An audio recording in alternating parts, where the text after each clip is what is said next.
Good morning, ladies and gentlemen. Welcome back to the show, and let's welcome DM BEEZULBUBBA. How you doing this morning, man? And all right, Yeah. It's I uh, can't.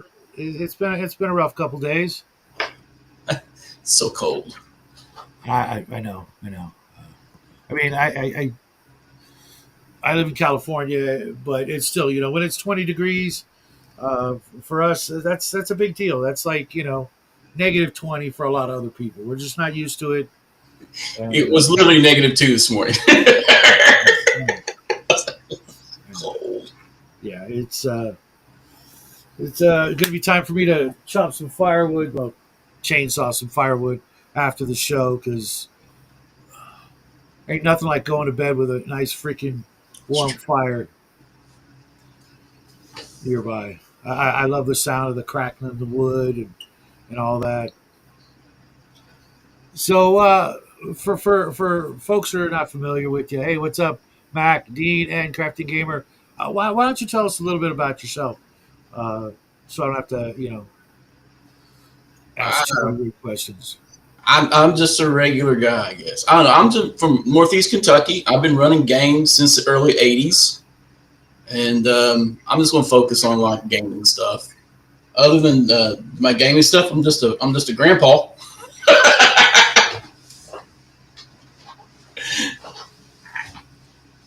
I don't know. You I'm got all, any so, gaming grandkids yet? yeah. That's The that's 10-year-olds are playing Dragon Slayer. that's freaking awesome. I wish, or I should say, I hope I make it to that point someday. Um, Jackie did play a little D&D with his friends over Christmas vacation, which was, it's 5e, but I don't care. It's still the same thing, like Billy Joel said, it's all rock and roll to me. Uh, Even if it does kind of suck, whatever. It's better than them not doing that or them getting into trouble or Yeah. whatever. So how'd you get your start gaming? What was it that brought you into playing D&D or whatever game you started with? I literally just saw it on the shelf at Walden Books. That was it. Yeah, It you was didn't on have the any. shelf at Walden Books. I picked up a book and I started reading it. And then when I had extra money, I picked up the game. I just stumbled across it in the bookstore. Really? Yeah, Did you have a good gaming group as a youngster?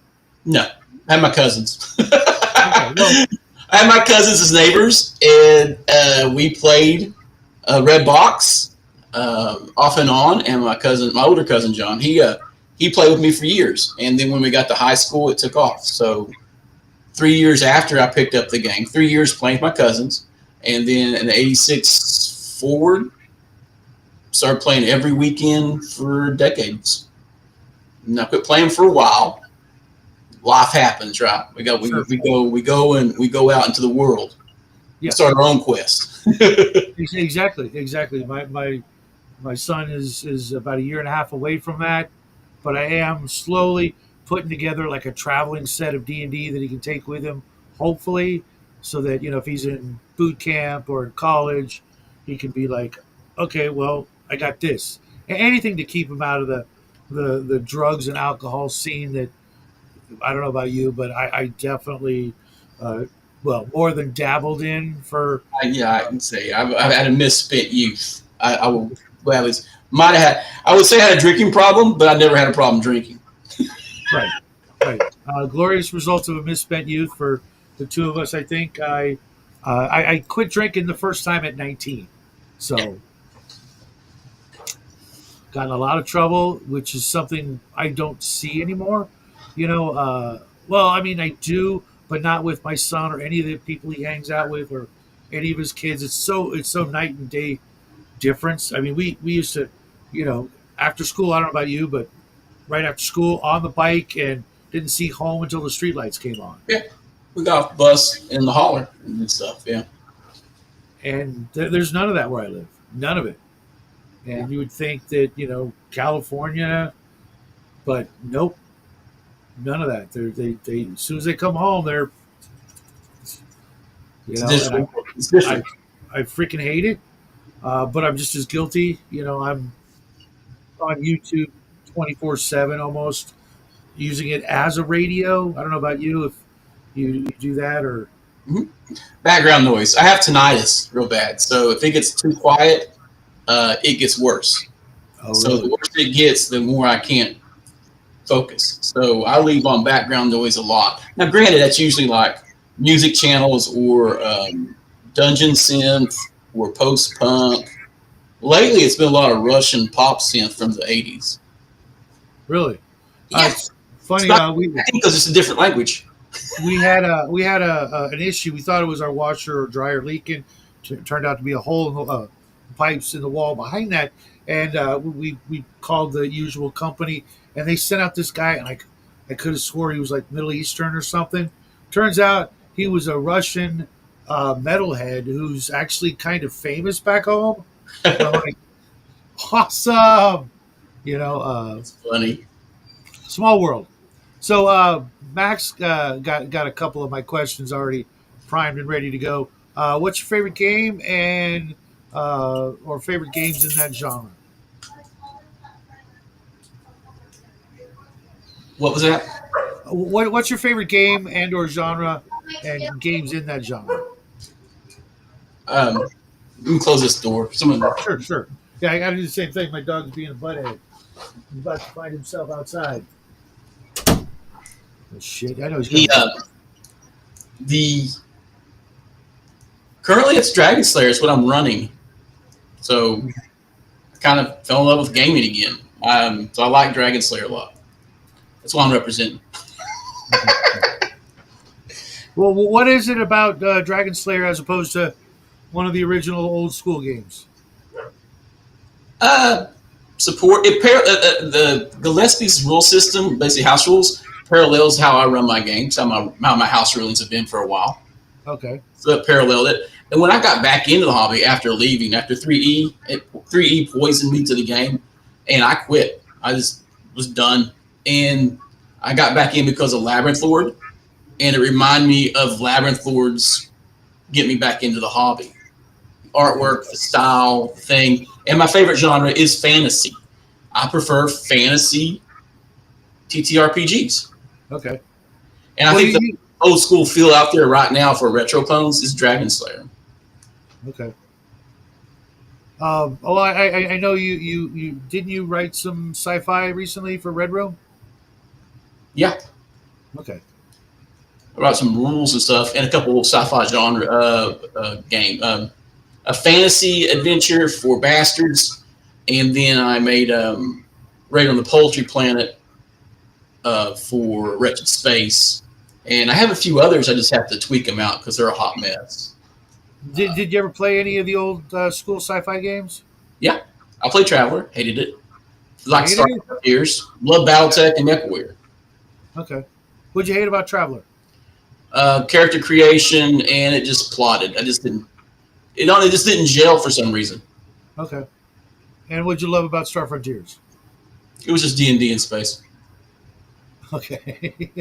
Yeah, for me, it was the opposite. I really liked the character generation system, and Star Frontiers seemed, for me at the time, I mean, looking back, I can see some things about it that I do like now. But back then, it was a little too Buck Rogers, Flash Gordon, Yeah. uh, very, very, very steeped in the 1940s and 50s sci-fi. But then again, it came out in the 80s, so I kind of get that. Yeah.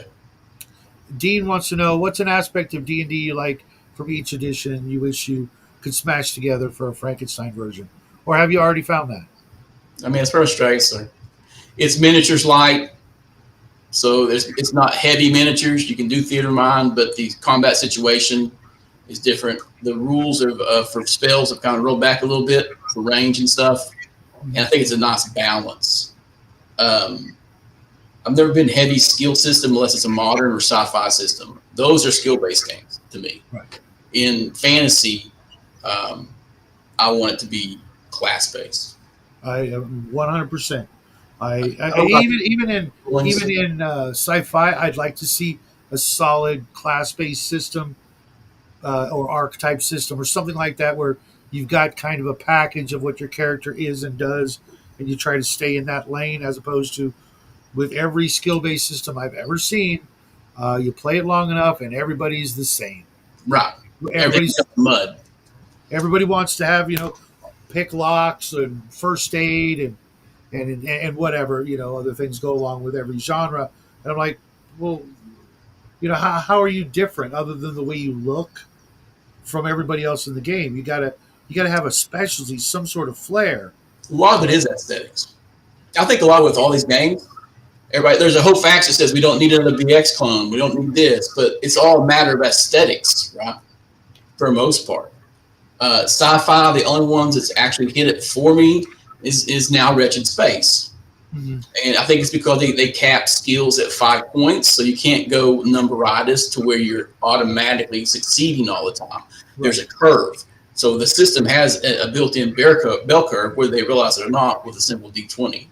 I think it might work better with 3D6 plus bonuses, but I haven't decided to play with it at all. I gotta agree with well, everything that's come out of the Red Room is just, I don't know how he does it.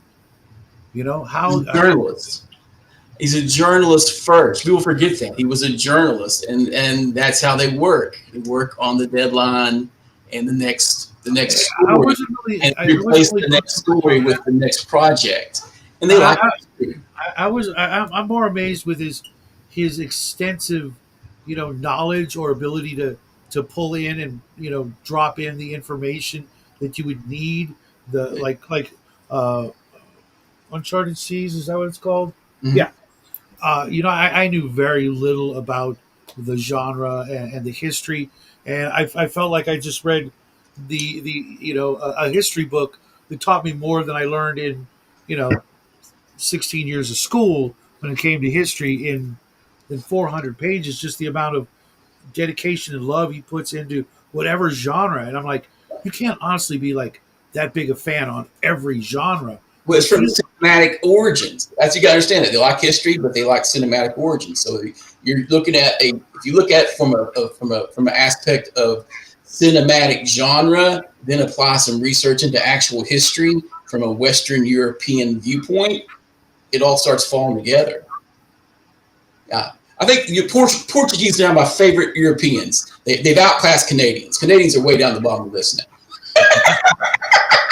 Sorry to all our Canadian brothers and sisters out there, but I just mess it up. But look on the bright side. Pretty soon you'll be American, and you won't have to worry about it, right? I don't know how I feel about that. I'm kind of torn.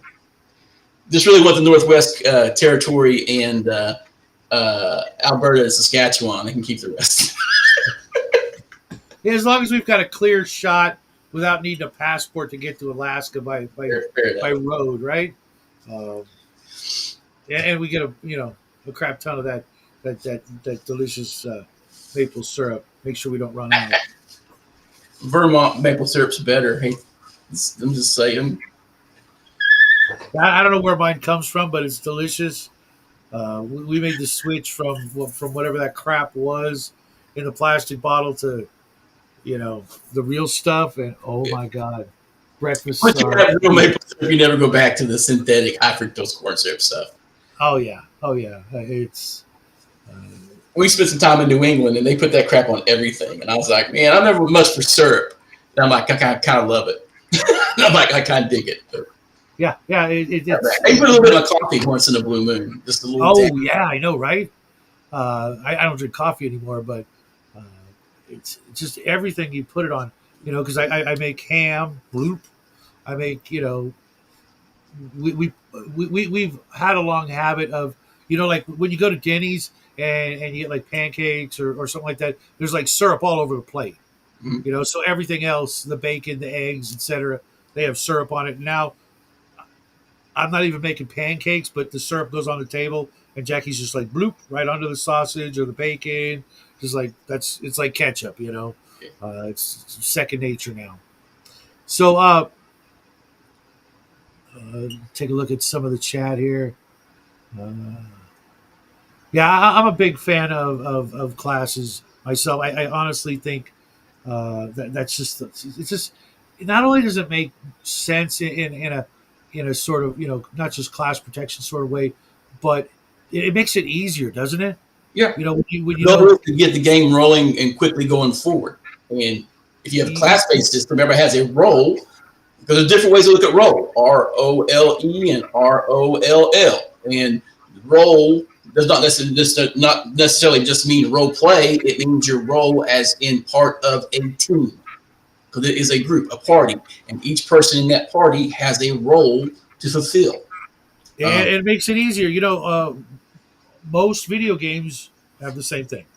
Right, but You, that's you a know good. exactly you know exactly what you are, what you're supposed to do, what's expected of you, and it really makes it easier to just sit into the character you're playing, in my opinion.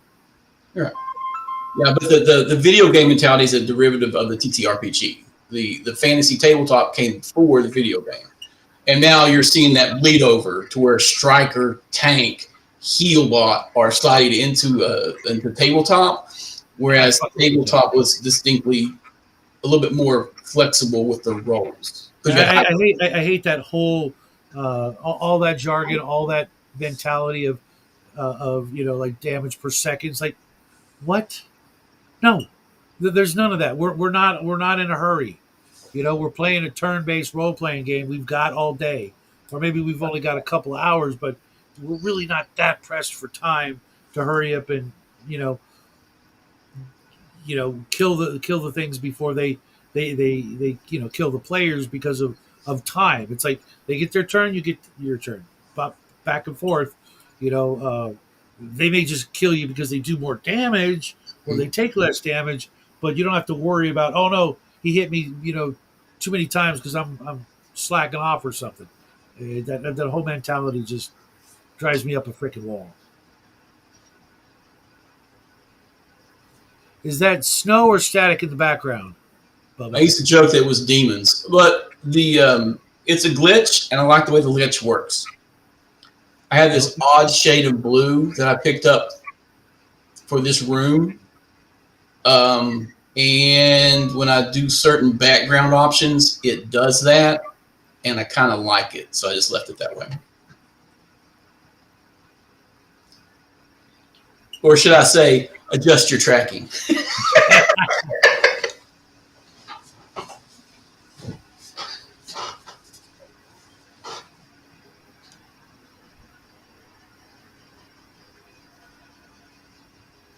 So, you mentioned earlier miniatures light. You're more of a theater of the mind kind of guy. Both. Oh, really? Yeah, I can do either one. Okay. What If do you you're prefer doing then? BX and very rules light stuff, you don't need miniatures. Theater of the mind is how we started playing, right? Modern players like their miniatures. They want a tactical simulation as opposed to theater of the mind. See, I think I'm running AD&D online, so no miniatures. I could do the you don't need Bruce it. thing, but I don't need them. I don't even really want them. If we were in person, yeah, I'd absolutely want to show off my stuff. We started using miniatures because of arguments at the table about I didn't say I was in the room. I'm not in the room. Stuff like that, right?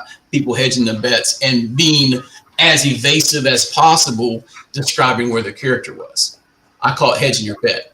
Now, in Dragon Slayer, it reduces the hit probability and gives you THAC0 is always 20. So the best base attack bonus you get as a fighter and monsters is +8, which means THAC0 will be no better than 12 ever. So you have to rely on situational modifiers through terrain, whether that be flanking +2 to hit, or high grind advantage +1/+1, point blank range, which all these define on where you are located in the battle. So it leans heavy on that if you want to hit more. So makes I've it only more got bad. one guy who kind of tries to be everywhere at once, but for the most part, I really don't have that issue with the guys I'm playing with. But uh, I, we got a couple questions in the chat, but before I get there, guys, bear with me. It's like Um, I call it Schrodinger's adventurer. They're simultaneously in the room and not in the room at the same time. yeah. They're just Um, hedging the bets, man.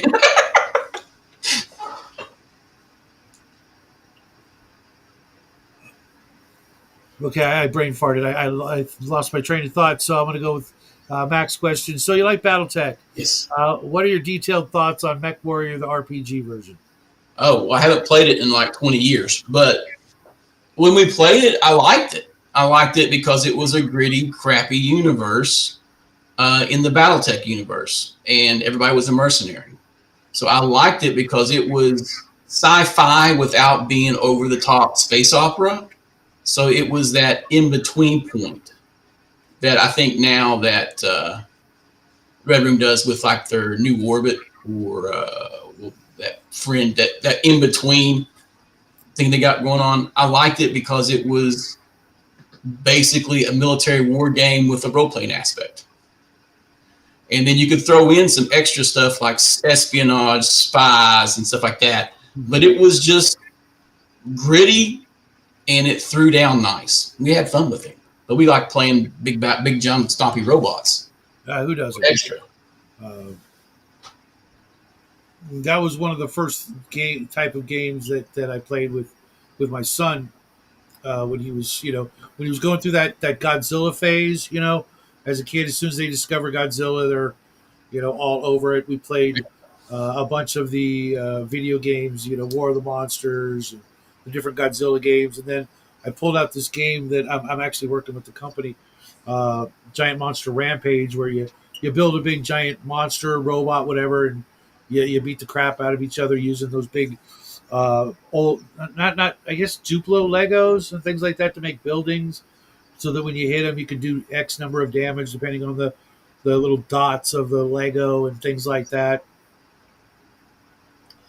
And I thought he would, continue on with that, the love of the that genre, but he sort of went the opposite direction into bugs and insects and Hollow Knight and things like that, which Weird is stuff. weird. Yeah, the weird stuff.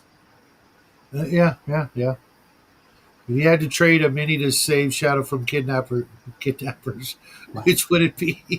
You can have all of them. I don't care. I'm not too connected with stuff. I don't care about stuff anymore. I gave away most of my miniatures to some friends, and I'm down to a division of mechs and my pig faced orcs. I think that's it. That's all I got left. I gave everything else away. Yeah. Yeah, I got sick, and I don't worry about stuff anymore. Do you ever give any considerations to passing on your loves and your hobbies and things like that to the little ones? I have one granddaughter that can have all my books. She's the only one that's really placed a lot of interest in it, and is probably the one that's closest to me. So she'll probably take all my books. And the rest, my wife, I don't know how my wife feels about. My wife's already a widow from her first marriage, so keeping reminders around is painful. So I don't know what happened to all my crap. I'm pretty sure it'll be let the girls, my daughters, dig through, take what they want, and the grandkids take my books, and then everything else will just disappear. I would recommend leaving some notes in those things, for them. When my old man passed away, he left behind very little. It was almost weird that there was so little left after the moving and traveling and things like that. I've got less than a shoebox of mementos. I mean, Yeah. like not even not even half a shoebox. Yeah. I had a pocket knife from my grandfather. Nothing from my dad. Nothing. But we weren't close. But I think that highlights that the best thing you're going to have is memories anyway. It's the memories that we should treasure, not stuff. My ex-wife's family seems preoccupied with stuff. When X passes on, I'm going to have this. I'm like, it's just, I'm a morbid person, but that level of macabre just bothers me. It's like, ugh, that's inappropriate.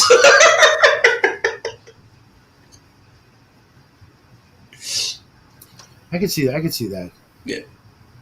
Thanks, Mac. That one generic town guard archer I've never used. Thanks, man. Yeah. Jeez. They're cold-hearted, son. I know. They're just playing. It's cool. Plus, it depends who's kidnapping you. I mean, if it's the Amazonian child with nymphomaniacs, maybe we just let you stay a while. I would appreciate that consideration, but with my luck, it's going to be a bunch of clowns. Uh, Clowns, Clowns are trannies from that episode of Archer. gay tranny clowns from Uranus. You know which episode of Archer I'm talking about? I didn't watch Archer that much. Oh, really? Okay. Yeah. Hey, thanks, Mac. I appreciate that. Right back at you. So what are you reading right now? I have to look beside my desk. Maybe I've been reading the Bible. And I have this collected works of early Celtic saints I've been going over. And I'm rereading The Doctrine of Fascism by Benito Mussolini. Nice. I was kind of referring in the gaming genre, but Oh, the Dragon Slayer stuff. I've been doing more research for the campaigns I'm running. So I'm running High Fail. So I reread High Fail, and I got to reread Barrel Maze. I thought you meant what I'm actually reading. There's always a stack of books by my recliner. I literally have a stack of countless books right next to where I sleep that just gets taller every week. The taller it gets, the less you read. The trick is to make the stack shorter, and then you read it faster, so you have an excuse to get more books. Wow, this is a good one. Yes, Archer is hilarious. You must watch them all, at least until season 4 or 5.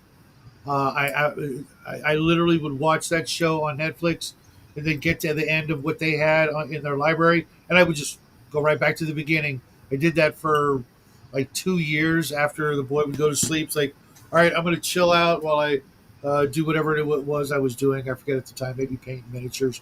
I'd be like, flip it, go right back to the beginning. Dean asks, if you could have any historical, alive or dead, or fictional figure at your table, who would it be? I never thought of that. Never thought about it. I mean, if you could game with any one person. One over another. Currently, I think it'd be funny to play with Trump. Have Trump at today. We're going to make this the best D&D session ever. It's going to be huge. Yeah, that would be amazing. Because of the meme material. That would be amazing, but I mean, the realist to me is like, well, okay, but he'd be there for like 2 hours and expect to win, and then I think what would be. What do you mean no one wins at this game? There's no win. I think I wouldn't mind that, but I would have one caveat to that, which would be he would be the dungeon master. That would be funny. I have historical figures like authors and stuff, but I in my head I can't see any of them playing D&D. I can't see Poe playing D&D. I can't see Calvin Coolidge playing D&D. I could see Poe playing, and some other like Howard and Lovecraft. Oh my God, can you? Howard and Lovecraft would definitely be D&D players. Yeah, okay. That'd be a Gonzo game. That'd be a Gonzo game for sure. For me, hands down, it would be Roger Zelazny. I miss the guy every day, and he is a huge part of why I game the way I do and write the way I do, I suppose. Yeah. Although I'm trying to learn from other people, but it's easy to. You have such a small sword. I've got this sword, the most beautiful sword you've ever seen. It's huge. It'll cut through anything. You can't imagine how much it cut. It's kind of funny. It's super nice. You choose Napoleon, Jesus, Nigel Thornberry, and Luke Skywalker at your table. I don't know. I don't know. Do you have that thing? I can't separate the actor from their work. or the musician from their work anymore. Right. At one time, I thought at Patton Oswalt would be a great guy to play D&D with. Now, like, I guess I'm going to punch this guy in the nose. Did I ever tell you the story about him? Jackie and I met him Oh, in, well, sort of. I almost punched him in the nose, or worse, in the game store, the Last Grenadier in North Hollywood, because he was eyeballing my boy like a freaking like a steak. that's weird. Yeah, it doesn't surprise me. Um, Um, I was just like, dude, yeah, I think pretty much all of California has that problem. well, I think it draws that personality type to that region of the world. I, Hollywood is always it, it's pushing me the right the frick out of here. I cannot wait to get to Texas. Um, so getting so close. I can. taste it. Yeah. Taste Texas. What does Texas taste like? It's a trick question. I already know the answer. What does Uh, Texas taste like? Barbecue. Fucking brisket, baby. Yeah, Jesus would be hard to play alongside. Um, yeah. Yeah, I won't be talking about D&D by matters of faith. Don't worry, we'll be talking to him soon enough. And Mark Hamill, I over the years, especially as a kid, man, he was the coolest character ever. 10 years old, whatever. Uh, that I know, there were other cooler characters out there like Robin Hood and whatever. Uh, the more he spouts, the more I think the Empire should have just snuffed those rebels out under their heel. Empire was the good guys, right? Afraid so. Starting to look that way. I don't know if Lucas planned that all along. I seriously doubt it. I think the expanded universe makes it lean that way because with the alien invasion that takes over that galaxy, that there's no way the Republic could respond to it. Only an armed empire could to stave off that invasion. Um, and Palpatine could see the future, evidently. So they were kind of like flawed heroes, and the rebels were flawed rebels. So, Mhm. Okay, favorite Star Wars character. favorite Star Wars character?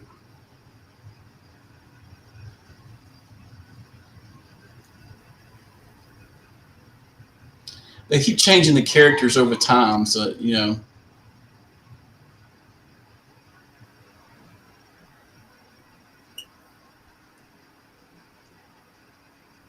I don't think I really have one.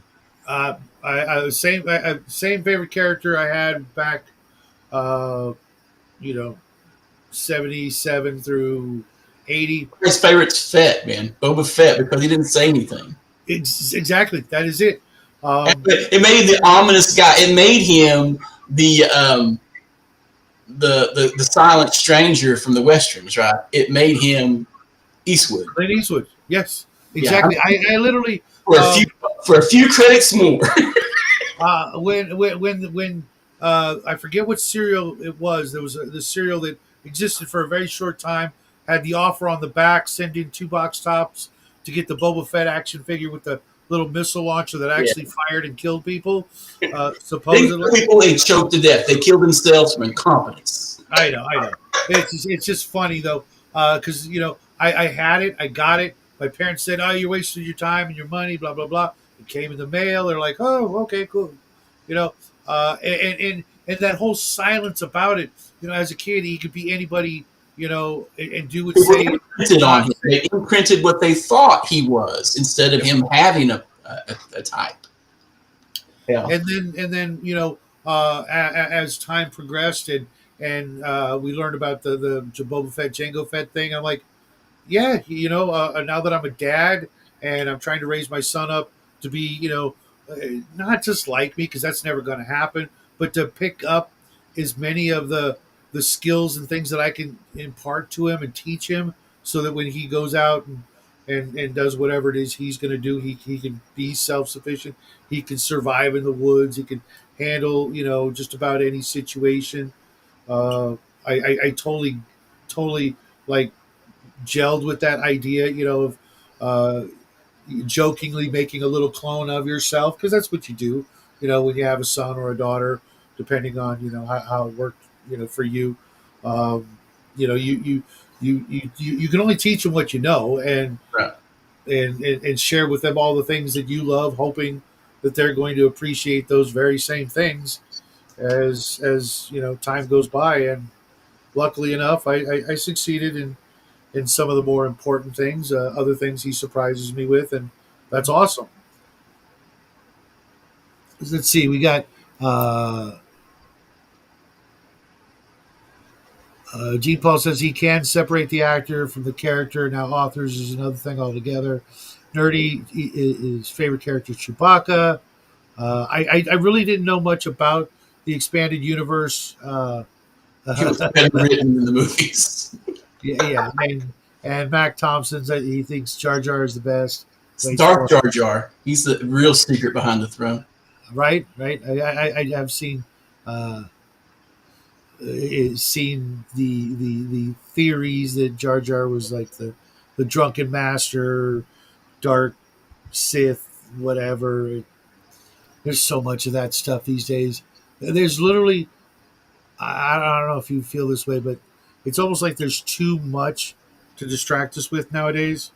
Oh yeah, oh Just yeah, all by design. Some of it's by design. Some of it is just having too much free time. yeah, we are literally spoiled rotten in every sense of the word It's a as a blessing and country. a curse. I think it's more of a curse. I think it's a blessing at first, and then it becomes a curse. Yeah, it's kind of like Motivation to do other the, stuff. the the curse of immortality. It seems great at the beginning. Hey, what's up, movie star? Cal's here. Um, it seems great at first. You can do all these things, and then clearly we don't have the immortality aspect of it. But it's like, Yeah, we're all mortal. You're well, immortal. in that respect, yeah, I know what you mean. But while we're here, we've got a limited amount of time, and we should be spending it doing things.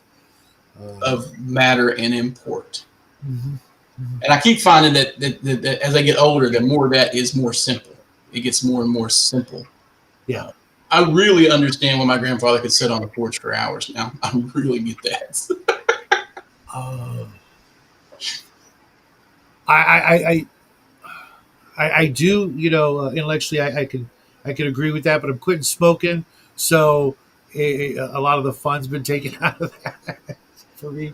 I'm sure I'll get back to that uh, once I've been done for a while, but it's rough because a lot of the things that I would just chill and watch the birds or watch my dog play in the backyard or even watch traffic from my vantage point.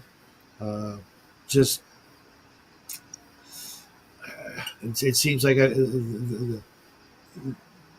my retirement is less retirement and more work than when I worked. Yes, exactly, Mac. Marxism distract them with opiates and bread and circuses. Yeah, and boy, how they've succeeded, haven't they?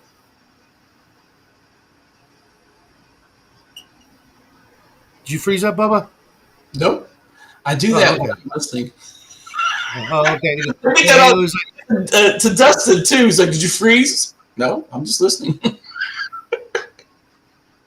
Yeah, I thought about that, Mac, but everybody here is so hyper focused on me quitting that they just assume that I'm just waiting for them to leave to light it up. Plus, I smoked a pipe for a while, where I tried, and it just made me want to smoke a cigarette even more. Uh, so I'm just trying to kind of try to cold turkey it, but I'm gonna probably have to hit the patches or the gum. Oh, and we lost Bubba, and I think he's already back in.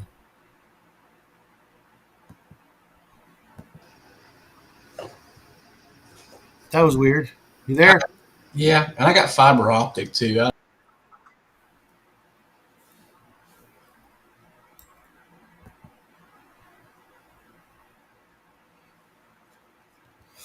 Cal's handing out pardons. I didn't do nothing wrong.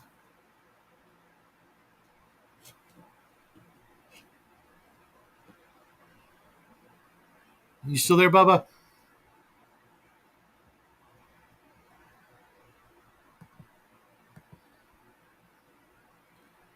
It shows you there, but I can't hear you. There we go.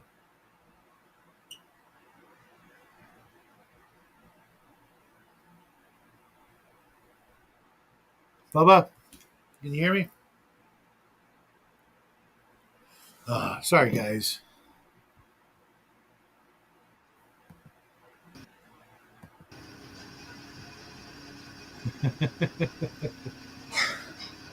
It's one of those days, right?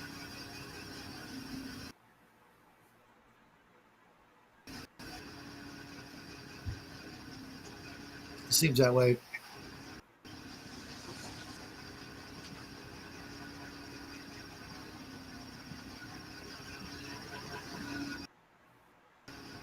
Cal 2028. It looks like we got you back. It keeps free out, dude. You hear me? Yeah, no worries. Yeah, we got you. We got you. Um, I upgraded to fiber optic, and literally, the building that holds the servers, it's across the street. I could throw a rock at it. 8,000 pardons? You got to be freaking kidding me.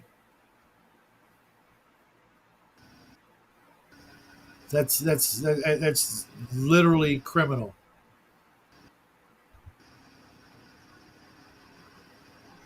8,000 freaking pardons. That's like a small country.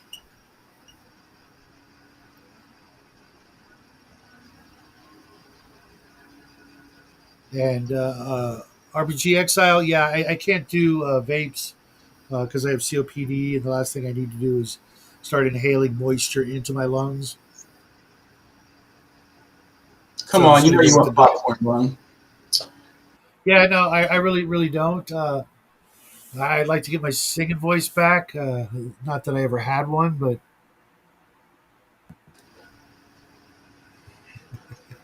I don't know. welcome back, Bubba. Don't worry about it. I figured we'd only go for an hour, maybe come back and do this again real soon. I wanted to ask. Sure. I, uh, I'm getting ready to review the Best of the Dragon magazines. Yeah. And what'd you think of the magazines in the old days? I loved them. I read them all the time. I had every dragon at one time. It's one of the things I gave away when I downsized possessions and stuff. I gave those around years ago, up until like the 3E era. Mhm.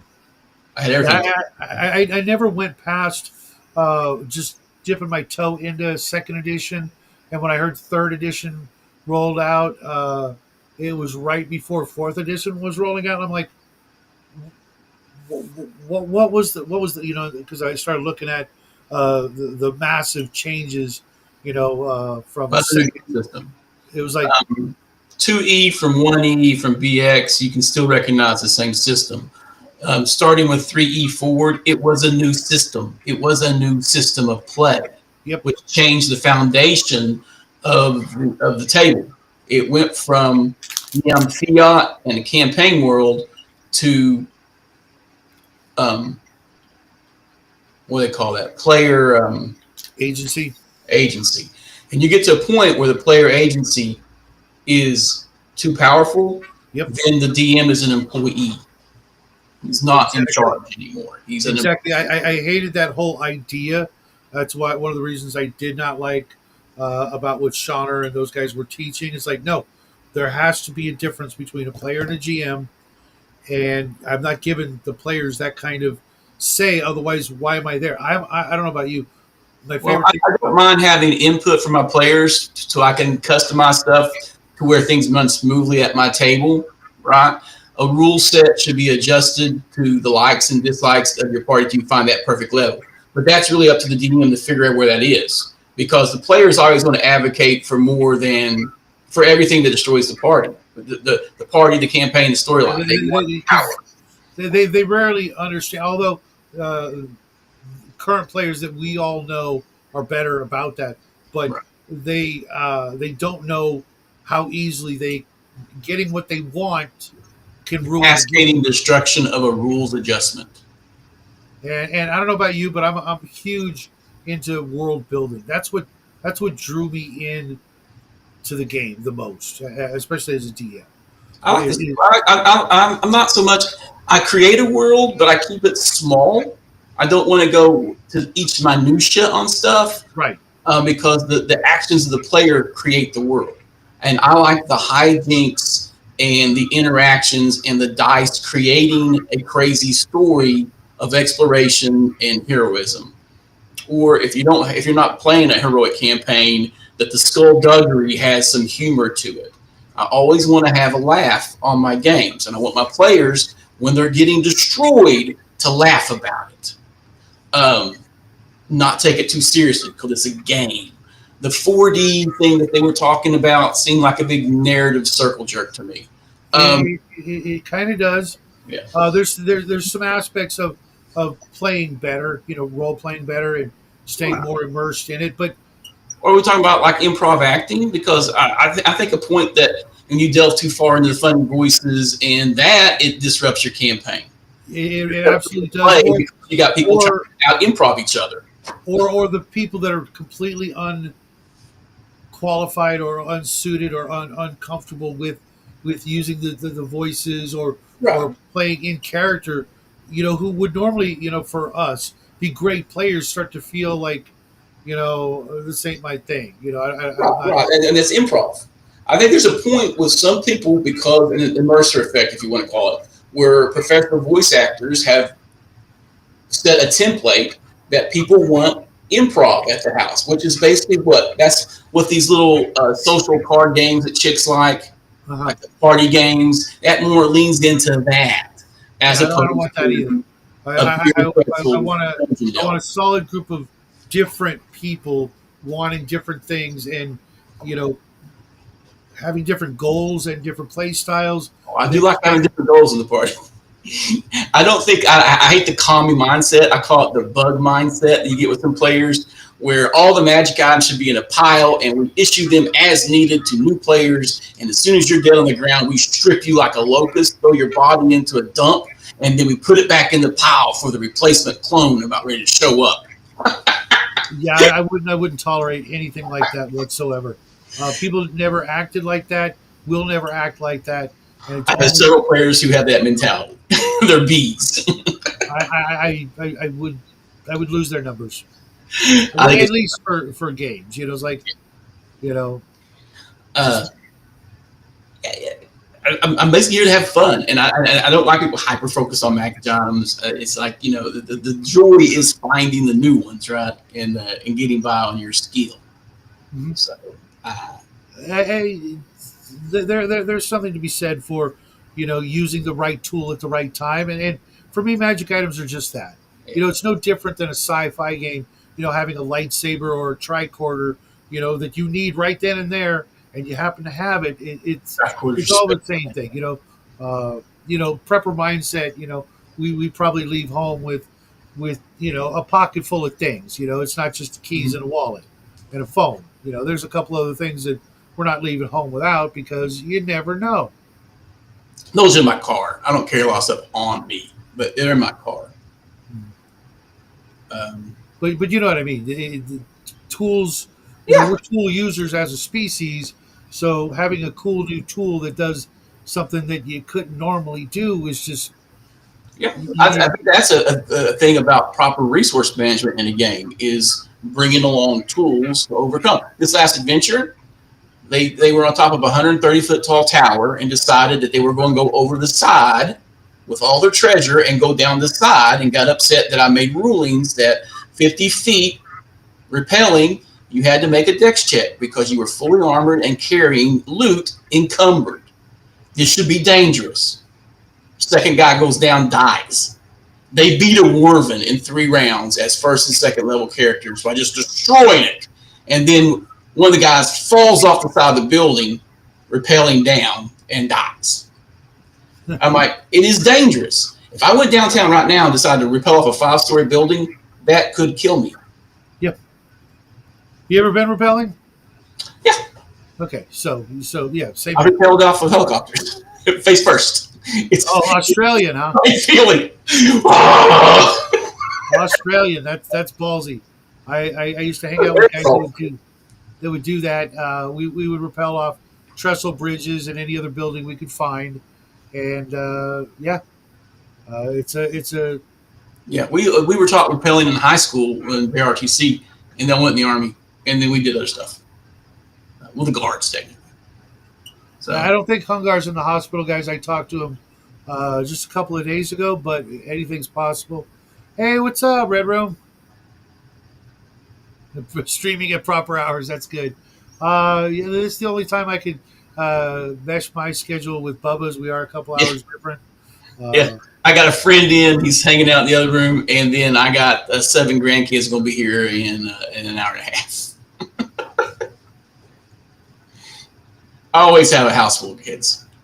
yeah, Always. I'm pretty lucky for my temperament. I've got an empty house a good 8 hours a day, or at least it feels that way, so I can get shit done. I think the emptier my house is, the less I get done. I tend to Really? be more active when there's more around. I don't understand it, but yeah, I get distracted. I start reading a book. I start working on a game. Uh, I don't know. That's one of my New Year's resolutions is actually reading, not just for YouTube, but for actual fun. I Mm. mean, you think that's possible? Yeah, you said it well. You got to turn off the distractions. Get lost in a book. Yeah. That was my entire childhood. Same And here. adult, it's hard, and I don't know what it is. I don't know if it's tinnitus or my eyes. I just have it. It's very difficult to get lost in a book anymore, or in a movie. It's like I've seen them all, or it just doesn't appeal. It doesn't grab me like it used to. Uh, I think a lot of that's worry. A lot of worry about things you can't control. Like the world is a shit show, and it worries me. Yeah, but uh, it's called relaxing. And a house full of kids is a house full of love. Absolutely. The happiest noises I can recall in this place were when Jackie and his friends were at the dinner table playing D&D. I'm up here doing whatever I'm doing, and I Yeah. could just hear them just having the good old time that we used to have with our friends at the table. Just still using that imagination that they would use in the backyard, playing cops and robbers, but now they're at the table. It Uh, relaxes me. For some reason, when all the kids are here, even when they're aggravating as shit, I'm kind of chilled out. But I come from a large family. I had like 23 aunts and uncles. I have 108 first cousins. When I was a child Holy at my mom's house, it was wow! just packed with people, and it was just how it was. And then I've always been a loner growing up, and now that I'm older, um, having all them kids around, asking me questions, help me cook, help me do this, love it. Fills me out. Nerdy Ogre, who wrote 1632? Uh, Oh shit, I had that book somewhere. I forgot. Miguel Andor Sylvia. If I'm lucky enough to read 20 pages, I am most assured going to fall asleep Eric while Flint. doing so. Uh, Maybe it's because I'm reading laying down, and I, because I I'm read my old. recliner. You got set up, dude. Yeah, because when I read Miguel's books, I'm at the dinner table. I've got a notebook, etc. And I don't fall asleep. Um, but when I'm reading, like, like, what was I reading last? Kothar, Barbarian Swordsman. That's That I got that. would you like it? It's all right. It's all right. Yeah, I, we just reviewed the first couple of. I like Conan and Howard versions, but it's fine. Did you ever read Brack the Barbarian? Mm, John Jakes.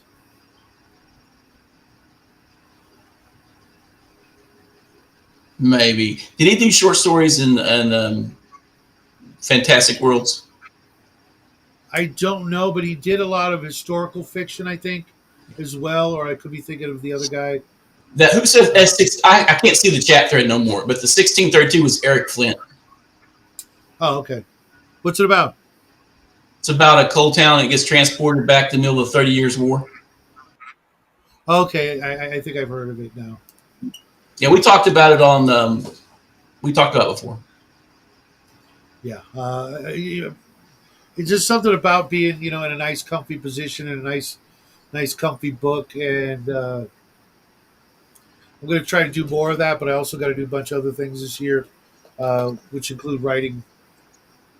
And I don't want to get too influenced by what I'm reading, and end up copying it or emulating it when I'm writing. So I've got to be very, like, read completely different things than what I want to write.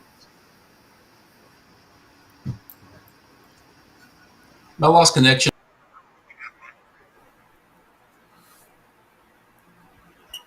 Bubba will be right back. See, I told you.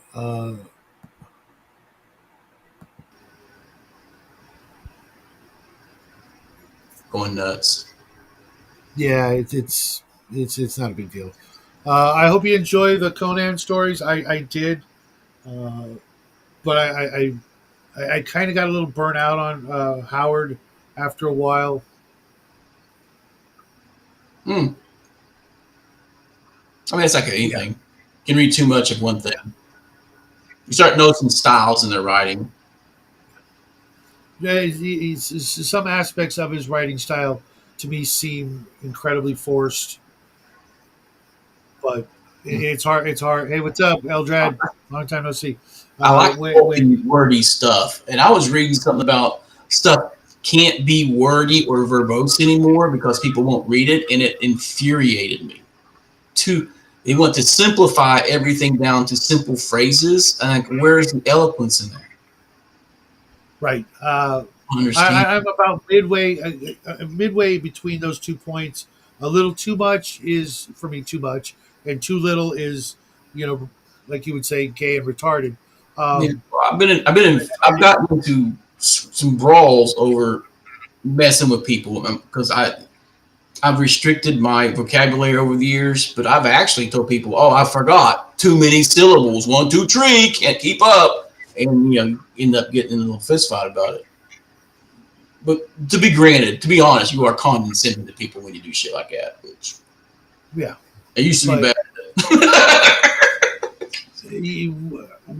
we should try to strive for a larger vocabulary and help people out along the way. Uh, yeah, it is a little because here's how I see it with Howard. I don't picture him actually talking the way he writes.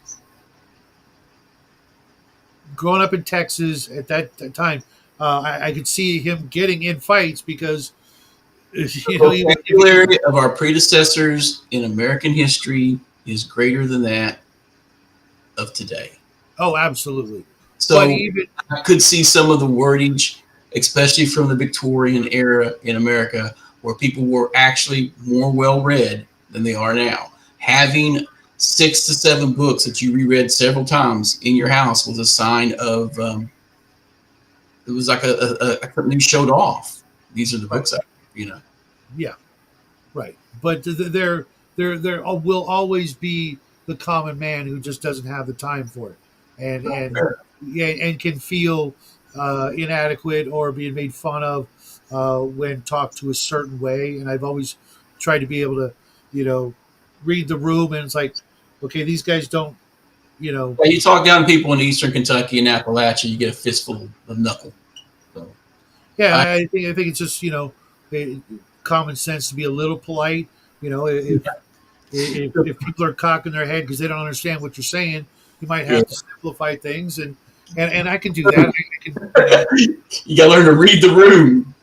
Hmm, hmm. I was good with that when I building rapport and doing that when I was in sales. So I I, love selling to bikers. I love selling to obvious criminals that came into the office supply store. Loved it. No one else yeah, to talk I to. have a big sales background as well, and and psychology as well. So I don't want, you know, to rub people the wrong way when I'm trying to, make friends with everybody I meet. There's you can easily find something you have in common with everybody, and finding that is much better than highlighting the differences and pissing people off and making an enemy. Lord knows we probably have enough of those already. Oh yeah. I've softened on that as I've gotten older, but I'm kind of like good fences make good neighbors, and there are a lot of people I just don't want to associate with. Oh, absolutely, absolutely, Like the whole gatekeeping is good concept. I love it. I don't game with anyone I wouldn't have in my house. Period. absolutely. I think that's I more fun. well, let's say that I want to say the same is true with the people I online game with, but then I remember I've lived in the same house for about 14 years, and I've invited like two people in. Yeah. No, my So gate. I made a Discord server, and it's literally called OSR Gate Kept Table. It's just a pool of players for games, and they're only there for one reason, and that's people I would choose to game with on a regular basis. I don't even answer hardly public forums for games anymore as to be a player. I just don't want to take the risk. The last one was a Dragon Slayer game off the Dragon Slayer server from the Dragon Slayer Facebook group. So I'm trying that. They don't play enough for me, so they cancel a lot. So I'm kind of like 50-50. Consistency is a big thing with me because I set time aside, and then if I have to change at the last minute, I'm kind of like, okay, I set this time aside. What am I going to do? I think the first good rule is never look forward to anything. You won't be disappointed. I suppose I don't know, like we were talking about earlier, cautiously optimistic about everything right now. Uh, Yes. I'd rather live in that kind of a world and be disappointed, even knowing I'm going to be disappointed, than constantly expecting the worst and rarely being surprised. I would say you hope for the best, prepare for the worst. I mean, it's Yes, good prepper advice. It's good advice for people in general. It's like, because I'll make a bet in my head with myself. I was like, there's these two options this person can do that I'm watching. This is the noble thing. This is the right thing to do. Yeah, some bitch is going to do that. I knew he was going to be dirty. So you're not surprised. and no, Cal, it is not doomed. It's actually significantly better now that you've joined. I wish Mac would get back into the game, but I know he's got his things going on, and I don't know how he does that. I couldn't go back to school if my life depended on it. And yes, modern city, it's got dumber. I was having this discussion with Justin. I grew up here in California, and we had this thing called Reading Lab, and it was amazing. It helped us read incredibly fast and comprehend what we were reading, and it was absolute one of my favorite things I've ever done in school, where they had these projectors that would move the words faster and faster. Really low technology, but it got you to you could adjust it to read at your speed, and uh, apparently all the people that took those classes and had the reading lab left my state and never came back, because the people I deal with on a regular basis have some serious brain damage. That's by design. Clearly, it could not be an accident. Uh, you literally have to try to make people as dumb as they seem to be, or at least the people that I run into on a regular basis. That, or they've become incredibly lazy. Yeah. Side effect. You guys are killing it in the chat. Uh, Yeah, like I said, I didn't know what other questions you have for me. I'm weird about talking about myself for stuff, so I'm like, I don't know. I just, well, I wanted people to get to know you the way I have, and I hope that I get to spend more time with you. So no dying. Got me? Thank you. The heart's doing better. I have congestive heart failure. If anybody in the audience didn't know, I got a heart problem. It's bad. Yeah. But this last EF I got, the ejection fraction's up to 47 to 51 ejection fraction. Um, So that's better. I doubled it again. So it went, it's doing this. So the ejection fraction is going up and down. So the heart takes spells where it just doesn't work as hard. So when it doesn't pump out that blood, it pools. And I had two blood clots in my lower ventricles a while back that were the size of ping pong balls. That they were like, how's that happen? How are you how are you alive, right? And then they got that to go away. And then I got from that 15 to 20 EF up to 55, and then it went back down to fucking 20, and then 30, and now we're back up to 50. So it's a work in progress, but it all ends the same. Congestive heart failure always ends the same. It's just a matter of time. But I want to stretch it out past that 10 years.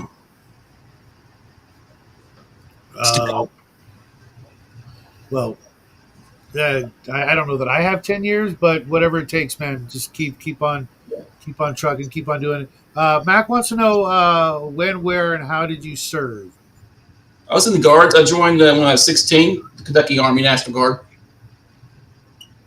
until I was 23. To ostensibly pay for college, which didn't quite happen right. So they put me on inactive reserve forever when they froze everybody. Yeah. Yeah, I had a year and a half time and grade by the time I was like 17. Really? Yeah. That's cool. Got busted a couple of times because I had an attitude problem. So what'd you leave? What would you leave? PST. Oh, okay. I went up, just like everything else. It went up, went right down. Yeah. Made some mistakes. Just a second.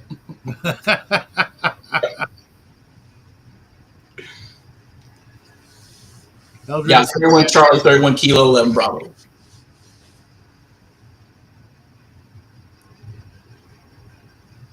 Eldrad says he has to stay alive to keep pissing people off that wanted him to fail. Oh, yeah. He was in that game last night. That's some accidents. Oh, okay. Yeah. There's two of you, you and Eldrad. Everybody really are a joy to hang out with. So I do not give any of you guys permission to shuffle off the mortal coil. I got to go first because technically, other than Cal, I'm older, so you got to stick around. And I got a whole bunch of shit to do, so I'll probably be dying Tuesday. Yeah. I'm taking Hungar's spot. Craziness. Yeah. Well, we like you said earlier. I'm certain every one of us, except maybe Cal. Cal seems like he was pretty straight on the straight and narrow his whole life, but then again, you never know what wildness he was up to, and he's making good on being smart, not talking about it. Statute of limitations. We're all the glorious results of misspent youths. I really, it kind of bums me out that that was we were literally probably the last of the people in this country, at least, that got to do that. From our generation on, they were good little robots and did what they were told, and analog. We were the last analog generation. Gen X went from analog to digital, and millennials have never known a non-digital world. And that's going to be part of the downfall of our species, I think. Thankfully, there's other places out there that are not so big on it, but it seems like even deepest, darkest jungles of Africa has good cell service. Africa is on a resurgence, dude. Africa's going to step their game up this next couple of decades. Trust me. They're cutting loose from Western influence, and by doing so, if they don't start killing each other, which they historically like to do, then they are on the cusp of a golden age for Africa, just like we're on the cusp of possibly have a golden age in America again. I certainly hope that is the case. Mm-hmm. I would honestly love to see everybody get that and pull themselves up by their own bootstraps and and make some accomplishments that make them worthy of everything they've been given. That being life. Raven says you have the most contagious and best laugh ever. Yes, I will second Believer, that. laugh with your whole body. I do that and parts start falling off. So, There you go. but there are probably parts I don't need. We make prosthetics for that now. Yeah.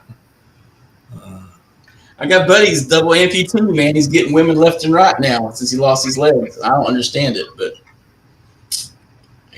he's hopping right at it. Did you ever watch My Name Is Earl? Yeah. I've been watching clips of that, and you reminded me of that one clip with the spring guy with the spring legs chasing after him. Blades. Yeah. It's pretty funny. Funny stuff. Yeah. I think I didn't mention I started a YouTube channel. What was that? A year or 2 or 2 years ago? Year, 2. And I just talk about games. Basically, I just talk about how I run my game and my crass opinion about the hobby, unfiltered. We need more of that, Bubba. That's why I wanted to hang out with you this morning, and every chance I get, because you've got an open honestness that most people try to shy away from or don't want to hear because it hurts their feelings, and Got time for that feeling shit, dude. yeah, it just makes people weaker, and I despise weakness in all its forms. Even if I'm susceptible to it, I am only human. But when you're weak up here, it just makes everything harder. Yeah. And it doesn't take that much to just toughen up a little and look at things a little more logically and go after things. Yeah. The most radical thing you can do now for anything presented to you is be like that toddler and go, why? And then actually find out why, or who benefits. Who benefits, follow the money trail. Why will we do this? And sometimes you don't get any good answers until you dig on stuff. When it comes to the hobby, some of it's just ludicrous. It's so fun to make fun of. Not that I give a shit what WotC does, because I'm never playing their trash again. Yeah. But it is like watching something you cared about being molested. It's dirty. You got to say something. You may have the worst mom in the world, but no one says anything about your mama. And that's what they're doing. They're slapping the mama. Like, you got to stop. This is just a train wreck to watch with WotC, what they're doing to the game.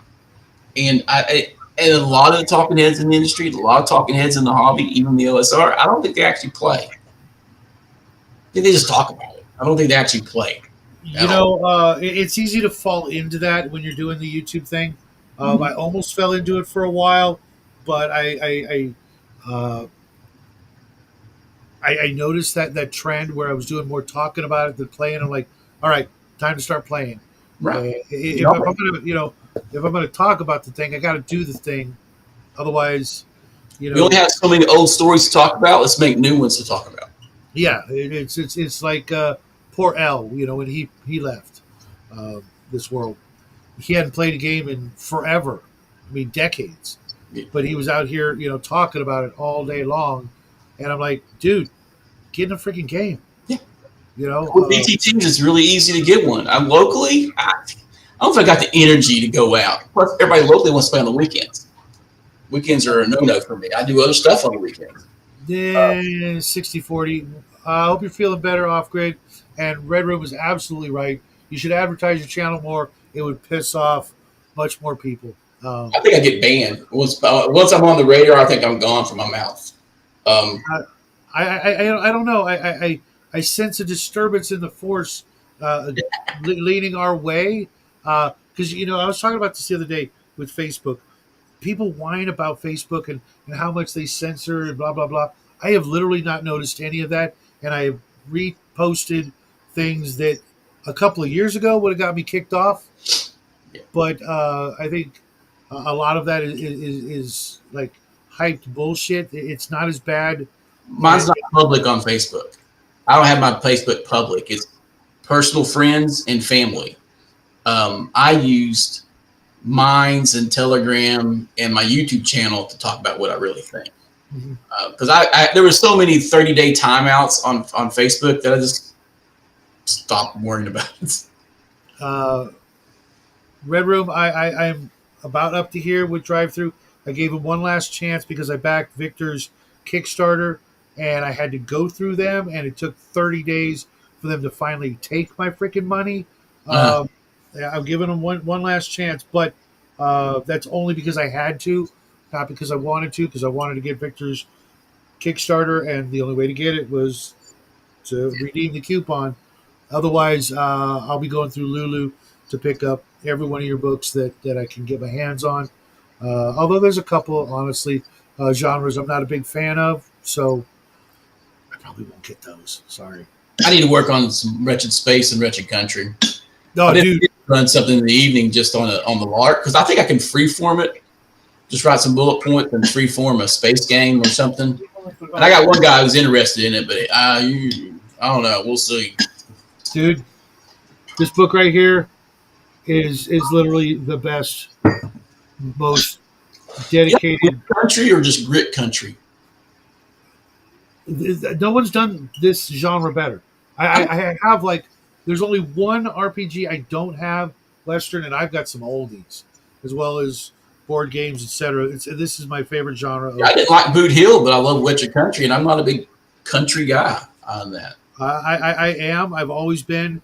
With one caveat, I I insist Yeah, that you take country and mix it with one other genre. Otherwise, it's it'll stay. uh, it is it is. I like it with. I always have a horror undertone, but Belle Epoch, i.e., which would be the Victorian era here, is in the same time period. Technically, it falls in very much as a neighboring time period. So you can use those archetypes and get your weird west, your Wild West with your mad doctors, vampires, and werewolves on the range. Okay, I figured it out. It has to be Sylvia speaking that through the red room because they said the only thing I had censored at Facebook were photos with female breasts, and I'm stubborn. I won't stop sharing them. So clearly, it's got to be Sylvia. Say hi to Miguel for us, will you? For every day of Facebook jail, I would delete 100 pages, friends, likes, etc. Yes, you definitely need to start running Wretched. Uh, yeah, I've been falling asleep. I've been falling asleep lately, man. I've been sleeping so much more. It's crazy. Um, this last week, I was taking like extra naps, like 2 hours in the middle of the day, just passing out. country steampunk space opera horror, all at once. Okay, that's a interesting take. I'm more of a War of the firefighter. Worlds meets Wild Wild West, Cthulhu Uprising. How do you? Where's the space opera in there? War of the Worlds. You think? Once you got their technology, you shoot up. You got to go take the war to Oh, Mars okay. or Amazon Moon Women, cat women from the moon. Miguel, that was my attempted humor. Sorry, I figured that, but so long and thanks for all the fish. Okay, nerdy, have a good one. Yeah, I'm still waiting to get invited to a wretched game. I don't know who I got to bribe, but just let me know where to send a check or money order. People still do that. People still use checks and money orders. Yeah, money orders. That's on a slightly criminal level now. Money orders are kind of iffy. Checks for your bills. Yeah, So I every once in a while I actually have to use a cashier check, but yeah, I I prefer money orders. Just saying. non-refundable. They're like the poor man's bear bonds. I used to know someone who used to send themselves large numbers of money orders and would cash them and then just keep sending them back to keep that money, untouchable. Yeah, yes, because once it's in transit, it's not a taxable income stream. It's not a taxable entity. I got to have it in the Army. They encouraged recruits and stuff after training to just put your money into cash money orders. Mhm. So U.S. postal money orders are the best. yeah, Just saying. Miguel, I would love to, but Sundays I'm either at church or Sundays are just like the absolute worst weekends. possible day for gaming because I run a game from 5 to about 10 my time, and before that church and dinner, and that's He's on London time, so that's going to be a 5 plus 3 hour. It's an 8 hour difference for you guys. If you're on the West Coast. yeah. I would literally have to wake up. I would literally have to start like Saturday evening. We get Miguel to start getting up at 3 in the morning so we can run a morning game. 8 a.m. baby. No, it's cool. I'm already in a Tuesday, Friday, Saturday, and Sunday game. I got no room to complain. Yeah, I'm running Monday, Wednesday, and I'm playing in a Thursday game, which I'm tempted to ditch it and just start running Wretched on a Thursday evening.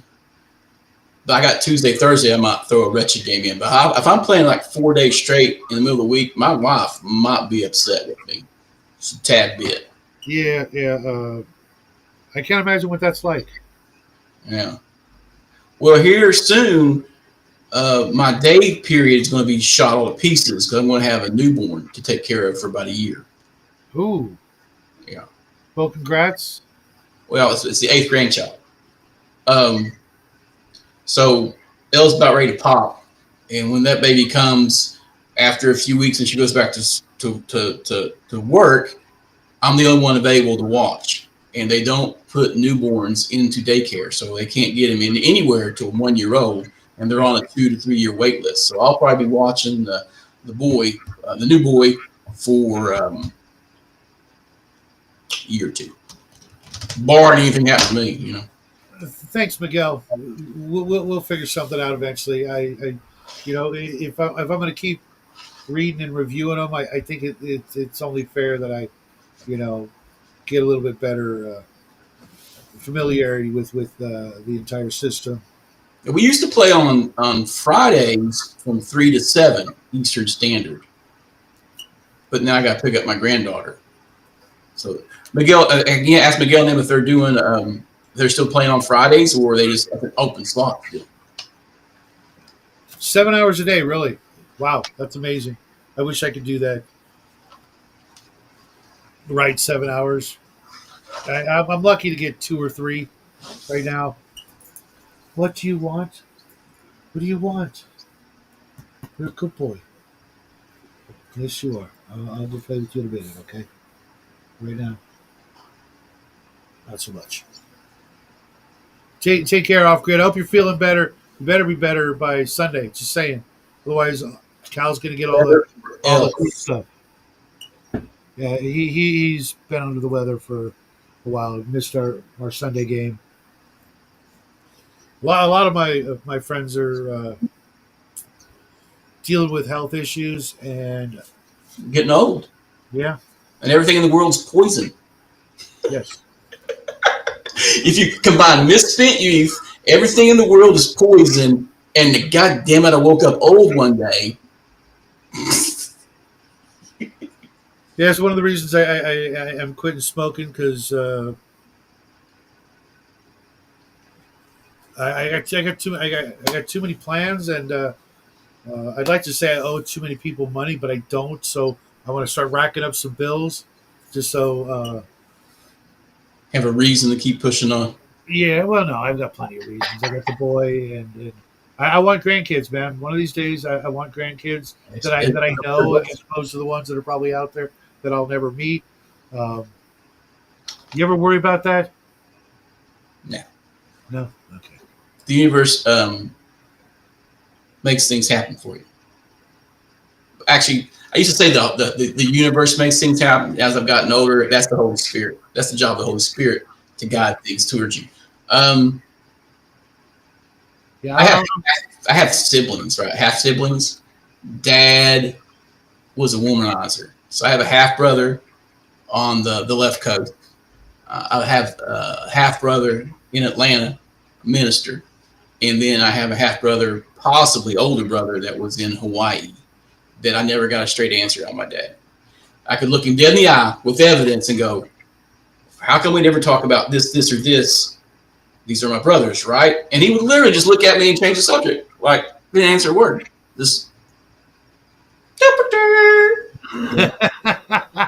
Well, that pretty much is your answer. at a certain level, I can respect that level of what do they call that? Wasn't me.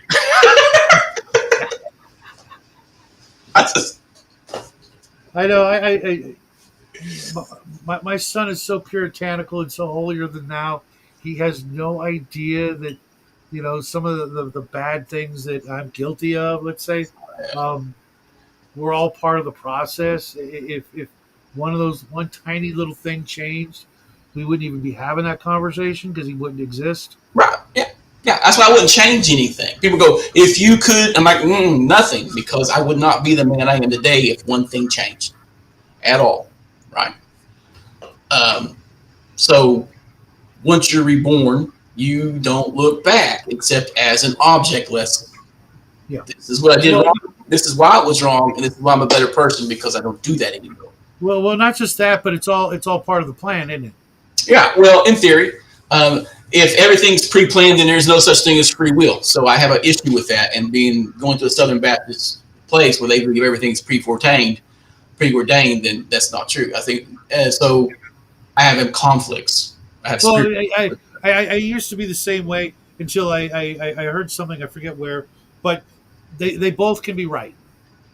Well, I think God puts challenges in your way to make you make the choice. And the worst thing, the most dangerous thing you could ever do is ask God to solve your problems. Because if I want to be wealth, I want to make things, you could lose everything so you can be shown that real wealth is not monetary treasures or monetary anything on this world. That it is a spiritual world that you're promised, and therefore you can have everything taken away from you. So you will learn that the real wealth in being on this world is spreading God's word and the love and care of family, period. And some people have to have everything stripped away from them to understand that. It's like people will say, "I want to see an angel." It's like the same level of seeing an alien or angels. Angels are God's hitmen. They're there to give you tribulation, give you a task that is going to have you martyred or pain, or deliver terrible, terrible news. They've only brought one good news in the history of the Bible, and that's the birth of Christ. Everything else is God's hitman's here. God's sent a messenger to you have to do this, and it's going to suck. Right? Sorry, I had to write that down. I'm going to use that. Bubba's redneck church. No, you're not wrong. It's I hadn't heard it put that way before, and there's a certain charm and Yeah, you have free will. As mankind, we have free will, whereas angels are instruments, are blunt force instruments. yeah. They are Well, sometimes they're scalpels, but yeah. right. So they are a force, and the force has an aspect.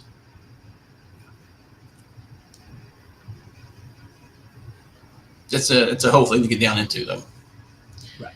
I want to talk about gaming. Me too. That's why I wanted to bring these up. I'm going to start reviewing them over the course of the next couple of weeks. But Okay. Yeah, I'm doing each issue one by one. these are the best of. Yeah. And I have a fair amount of Dragon magazines. The best ofs literally are the best bang for your buck.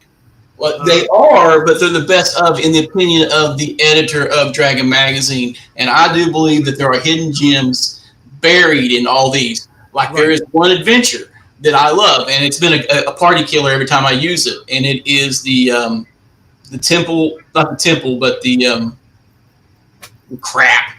It's issue number. It's the introduction of the beholder, and the first time it was an adventure. It's a party killer.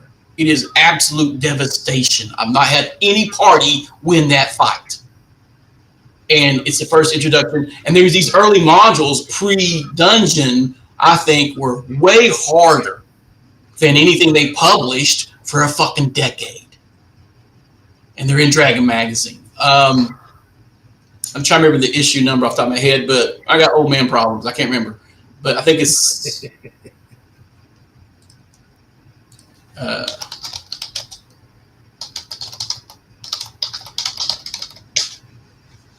I deleted the folder with the maps the other day, and I'm upset.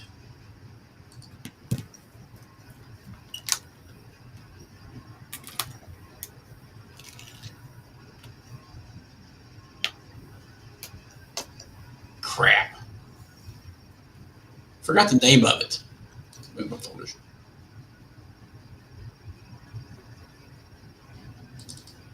Well, anyway, I'll look it up later and text it to you. But it was a Dragon magazine. It had the first introduction of the Beholder in an adventure. It's a great adventure.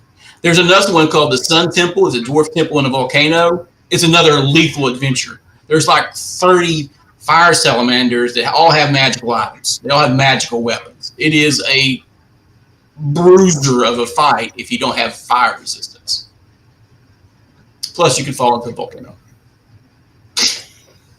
I need to find a PDF of all the entire Dragon magazine collection and scour that with a fine like just In the archive, you can just do a search for Dragon Magazine PDF issue number Anna Archive, and it'll take you to it. But the search feature on Anna Archive is destroyed. It's foobarred. You can't look up Dragon by hitting the link.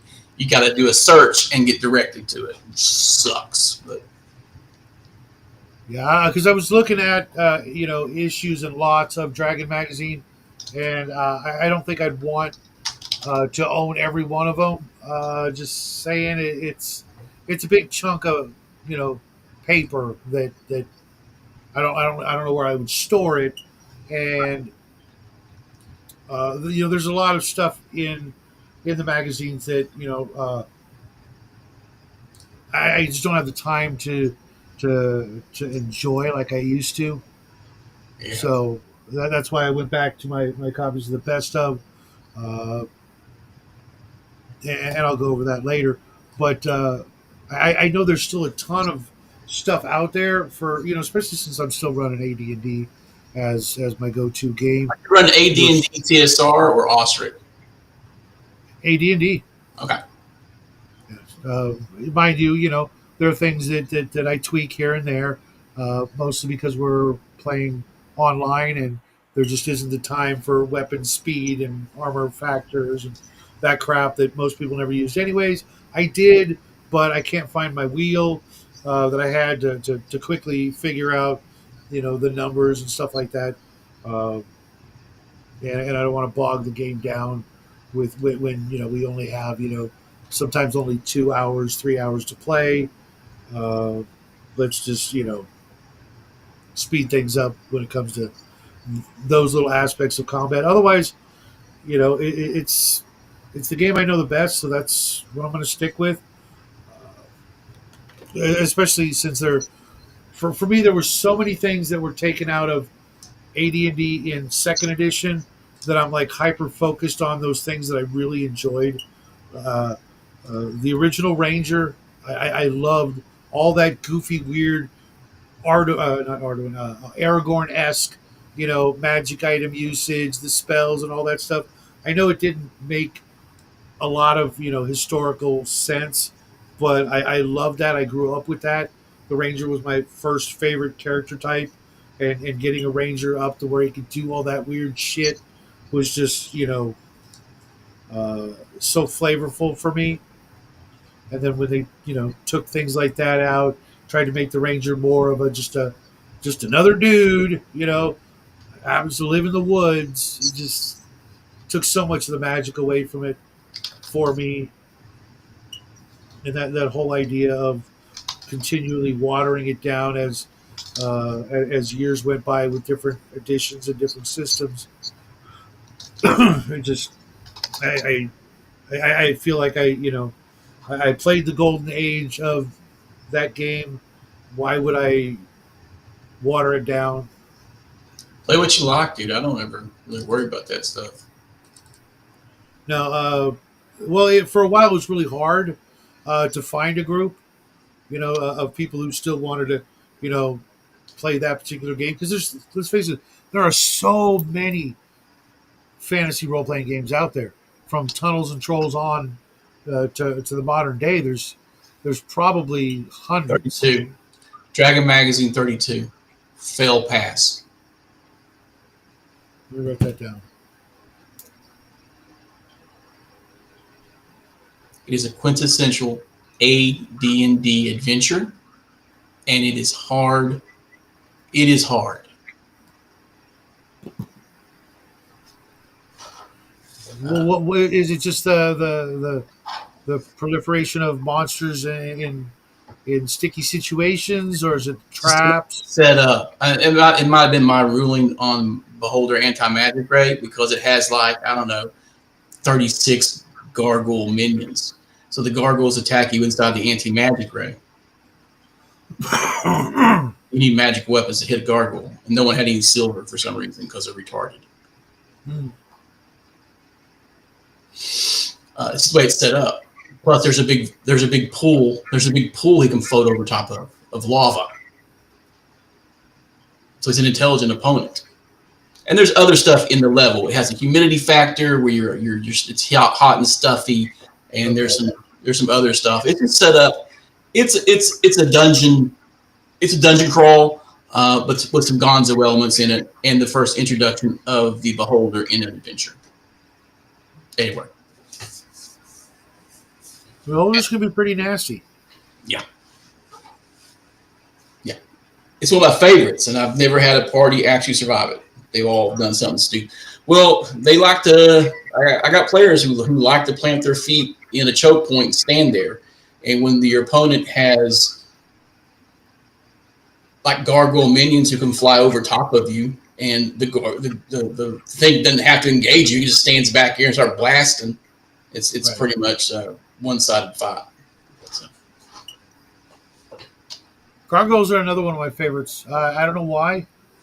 Just growing up, they always, I don't know. Cartoon or made-for-TV movie, Gargoyles?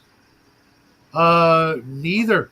Wow. That made-for-TV movie was pretty cool. I liked it. Gargoyles. I've never seen either.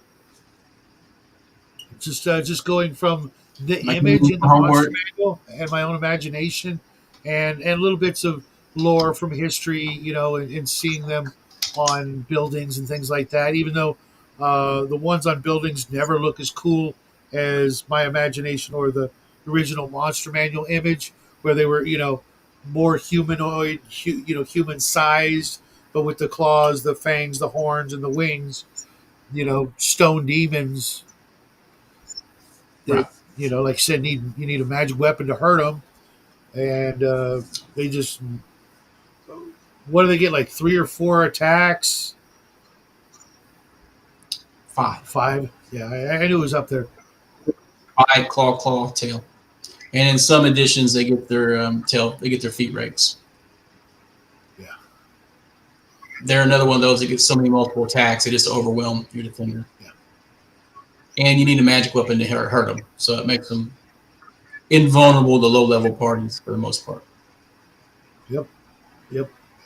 So, crits, fumbles. What do you think? I hate fumbles. Crits are optional. I downplayed them in my campaigns to where they just did max damage. That was it. Max weapon damage. That was it. That was my house rule for a long time. Players like the double damage. I like Dragon Slayers is double rolled damage, not your bonuses. So I've been using that. And the fumbles keep getting everybody killed. Well, not just that. I find, just mathematically speaking, both are designed to just kill your players. Period. Fumbles and crits. Well, it's swingy. It's swingy. It will save the day for a party if they start rolling hot. On a bad day, though, if the monster rolls hot, you're doomed. I've not been letting monsters roll. I've not been letting monsters do crits though here lately. From the plain reading of Dragon Slayer, monsters don't get.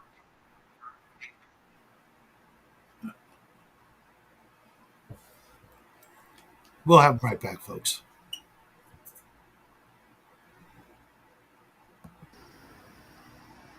Where did it cut me off at? Not letting monsters get crits. Not letting monsters get crit. And we can't hear you. I don't know if you can hear me.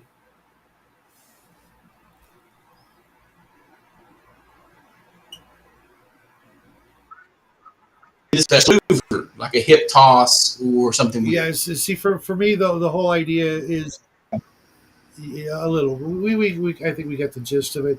For my understanding, and mind you, I'm working with a company that created crits.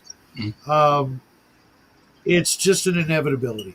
Everybody's going to die, and it's either an inglorious death where you screwed up, or something completely out of your control where the monsters, like you said, just rolled hot that day, and it was time to end the game. Apparently, Yeah, happens. My guys are like them. They wanted to keep the boat on the fumble, and they kept it. Eldrad's killed like, I don't know, 2 or 3 players. Roll natural 1 to the 7. Whoever is within reach takes his weapon damage. Dex for half. Oops, oh, sorry, I cut your head off. Whoosh, whoosh. yeah, I don't know you that well, Eldrad, but that doesn't surprise me even a little bit. He got shot last night by wrote a fumble. Bang. Yeah, I won't use fumbles and crits. Uh, uh, if the players want to use crits, uh, that's fine. But just understand that I will be rolling 10 times more attack dice than you'll ever dream of rolling, and it's just a guarantee that you will then eventually die and roll up a new character, or not. I think that only doing it roll damage dice, where it excludes the strength bonus and magical pluses from DM double, is reasonable. That way, it doesn't get too super swingy. Yeah, I would just be for simplification. I would just say, okay, whatever your basic weapon die damages, that's max. Right, that was my house rule for old school Centrals and DX for a long time. It's super simple, super elegant, makes super perfect sense because, see, I always thought. Take care, Miguel. Say hi to Sylvia for us, and come back to you real soon. Um, that for me, it always made more sense that the critical should be not the roll to hit, but the roll the damage. Right. If you're swinging a longsword D8 and you roll the 8, then that would be almost like an exploding die. That's exploding dice damage, and that's even more lethal. I reserve it for firearms. Which is I saw because I was looking in the 2E Player's Handbook on arquebus damage for some reason, and I'm like, okay, that's probably where that comes from, and that's probably a really good idea from that perspective, and a great place to start using exploding dice. I'd be more inclined to crossbows too, not bows, but crossbows. Crossbows maybe have explaining damage, which would explain why they were considered so lethal, right? Yeah, because right. I was thinking instead of doing exploding dice, but like, maybe that sort of rule of cool. Okay, you rolled the 8 on the D8, so you get to do something cool. Eat or something. Yeah. Hit them in the eye, or they're now Let's hit locations. Then that's a whole different monster, and that's lots and lots of charts. Right, and honestly, unless you're calling the shot, they should never be called shots. That's what the most people don't realize is the whole idea of the bulk, chunk of hit points that you have is a game mechanic to simplify what should be incredibly complex. Yeah. Where you got hit, could mean all the difference in the world. Yeah, I think I reserved that. Like for Wretched, on Wretched Space, I'm going to do away with crits. But if you score, I mean, we'll do crits, but then the hit location will only matter with you roll critical. That's it. Critical to the head, critical to the torso, then we'll add an effect. And with the exploding dice for firearms, which is everything in that game, critical hit to the arm or legs, you probably will get that vaporizer blasted right off. Just right. Did you ever play Mutant Chronicles? Nah.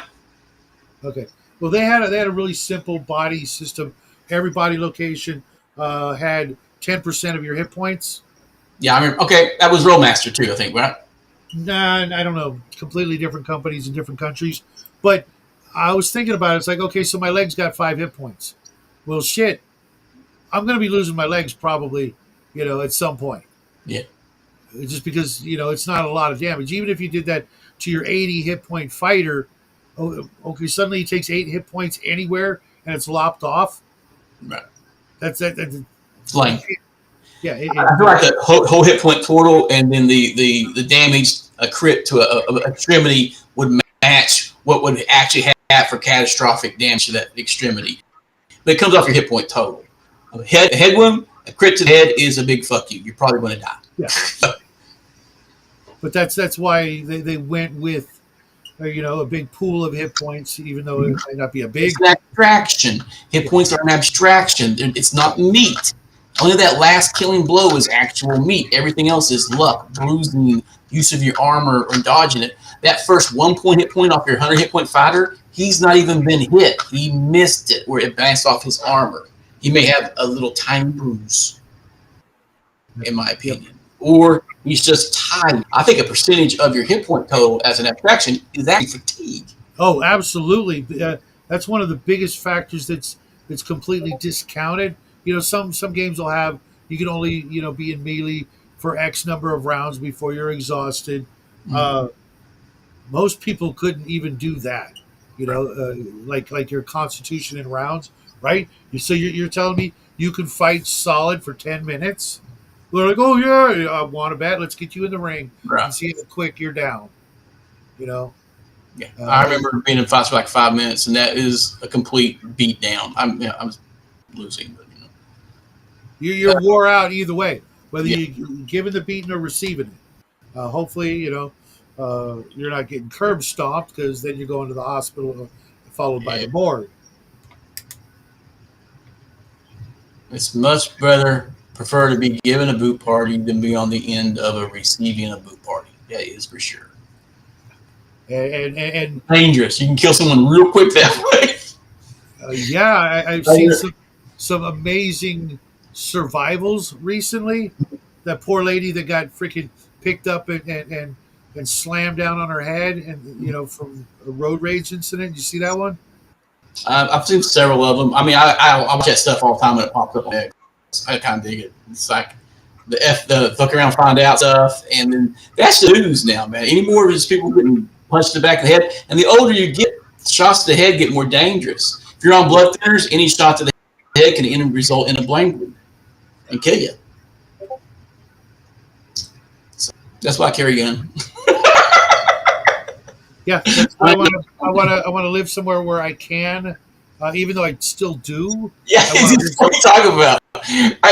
People have carry permits now. It's like we grew up. I was like, we always had guns on us. I don't understand this. You're asking for permission.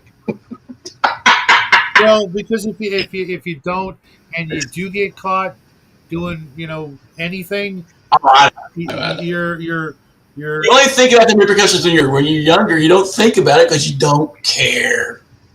It's always someone else is going to happen to you. And I know too many people on me, man. That's like, you have any firearms in the car? No. I'm going to say, yeah. I'm in Virginia. Are you fucking crazy? Right.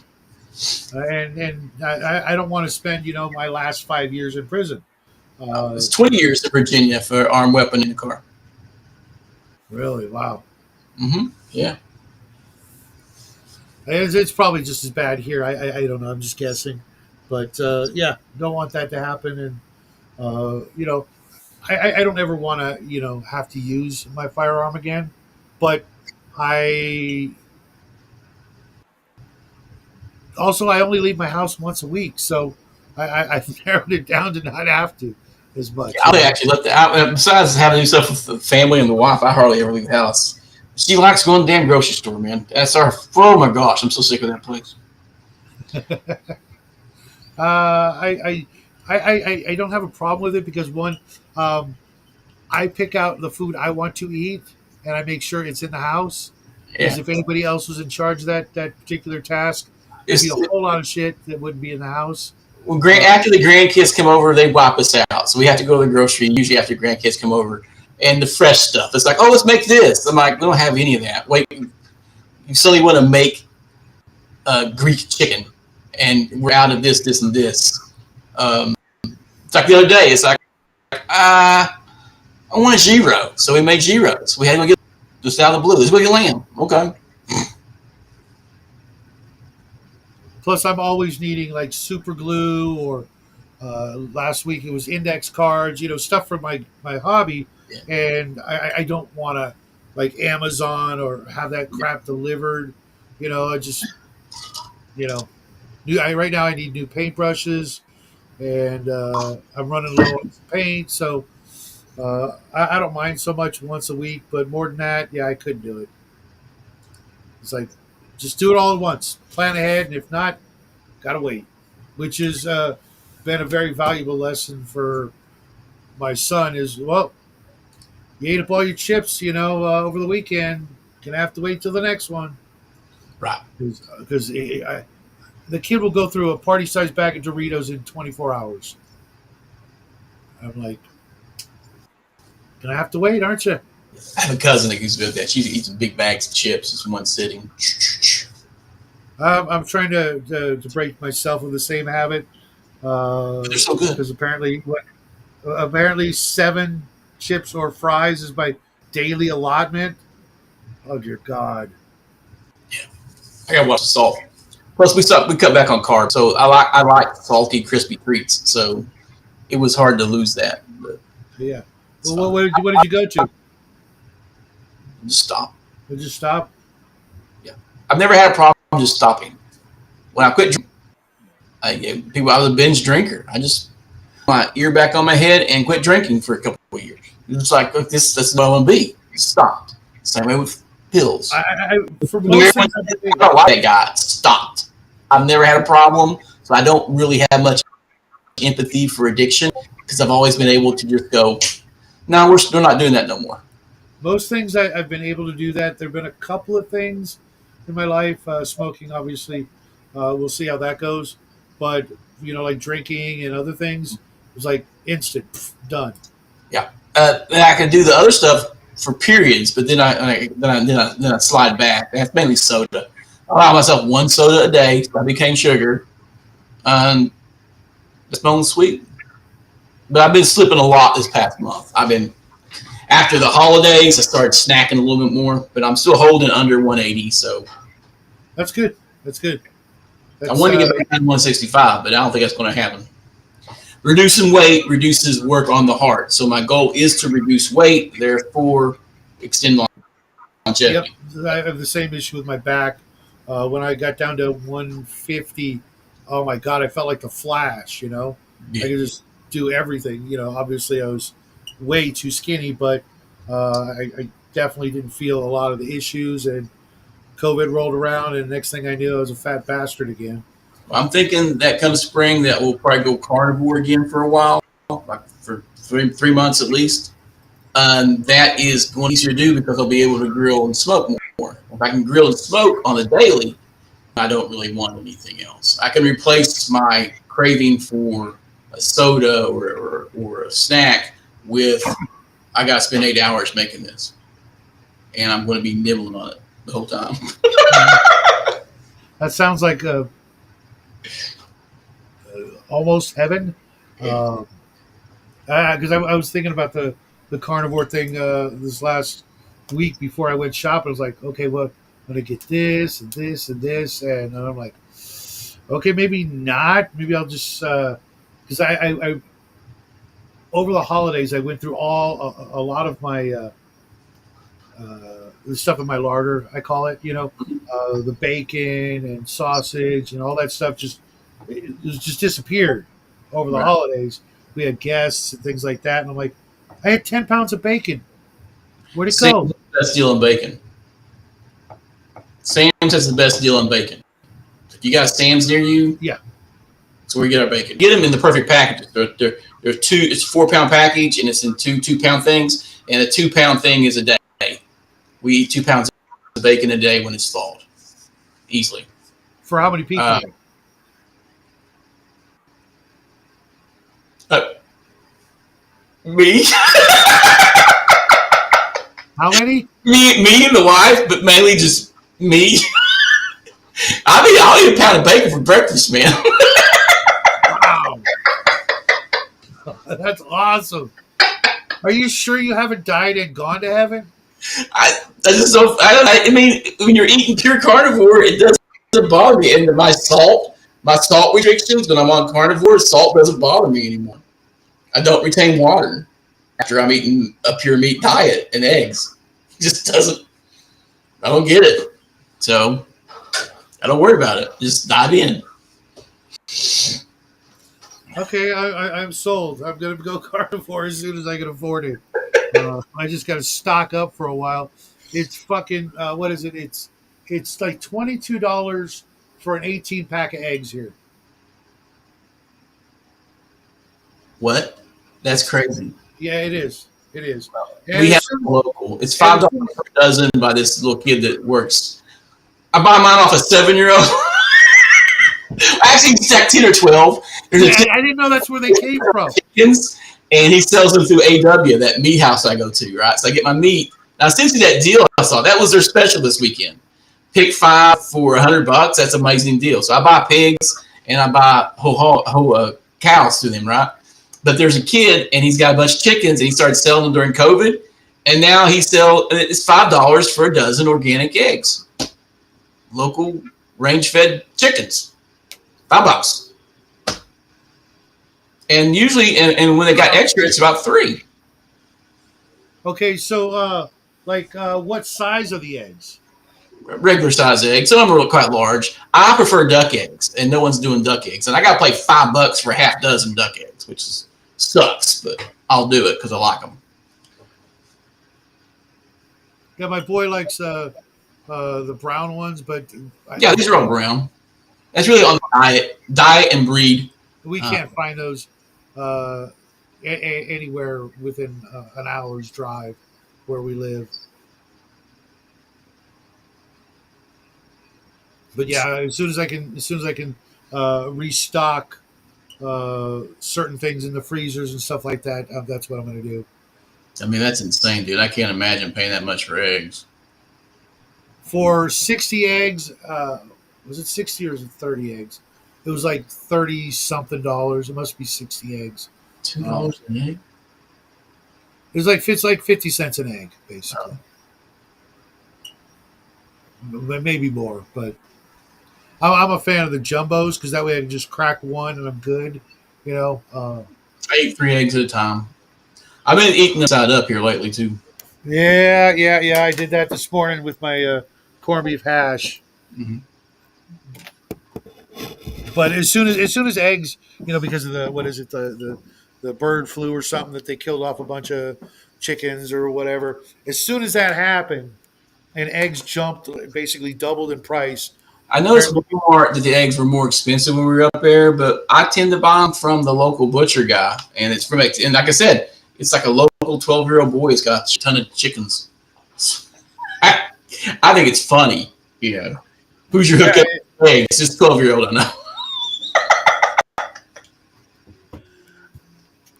He's like the cousin of the guy who owns the butcher shop. Well, it was at that very moment that my family decided that eggs were their favorite food. Yeah, my wife eats a crap ton of eggs, dude. She eats like eggs twice a day, every day. I get burnt out on eggs. But I don't know. I never get tired of burgers. I never get tired of fucking steak. Yeah, eggs and burgers. I can't picture ever getting tired of either of those.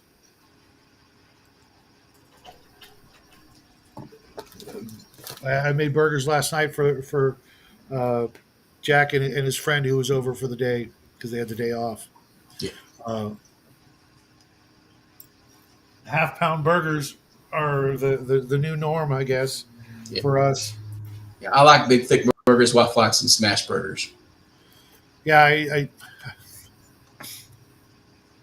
I don't see.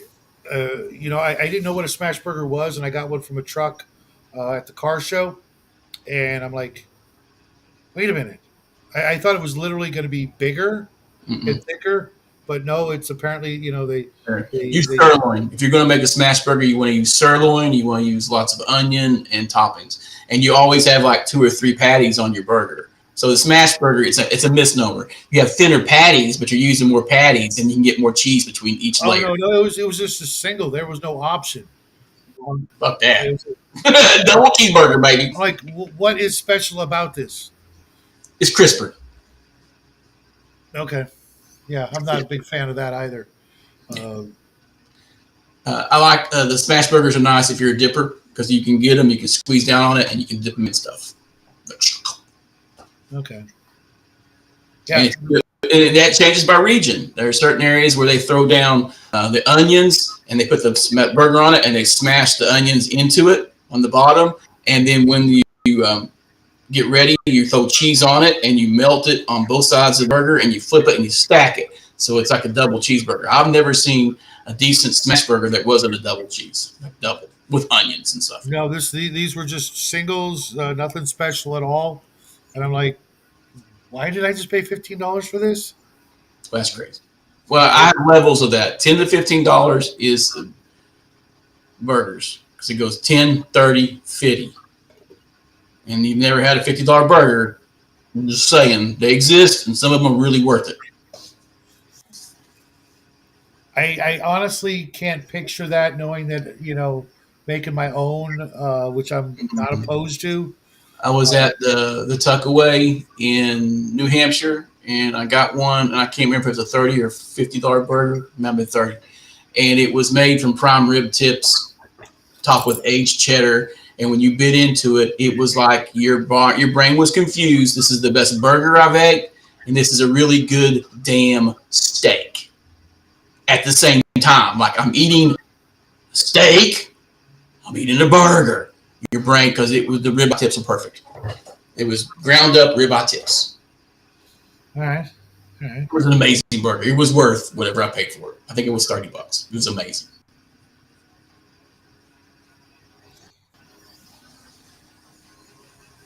Yeah. I have no idea where I would find one of those out here because it would literally be like $100.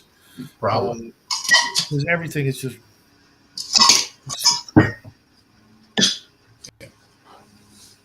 Yeah, we got off topic again.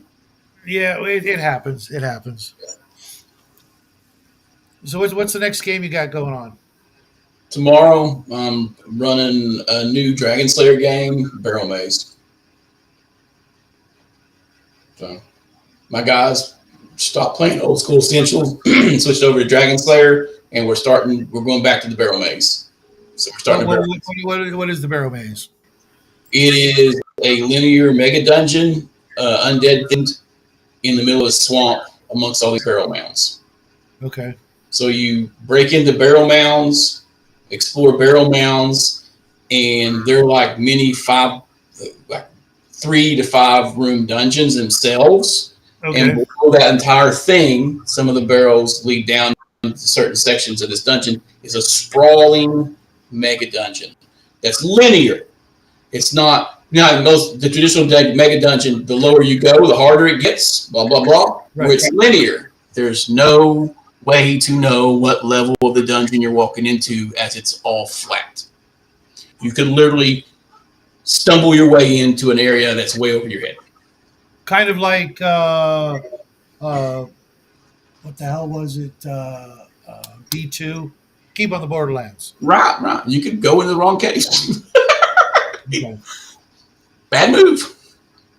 The main entrance, the Great Mound, is the standard entrance. So you have a level 1 entrance that's obvious. But if you try to find a secret entrance into it or a hidden entrance, you could end up in someplace over your head very easily. The guy's real great. So I got two paladins, a cleric, a dwarf fighter, a magic user, and a magic user thief elf. Is this an online game?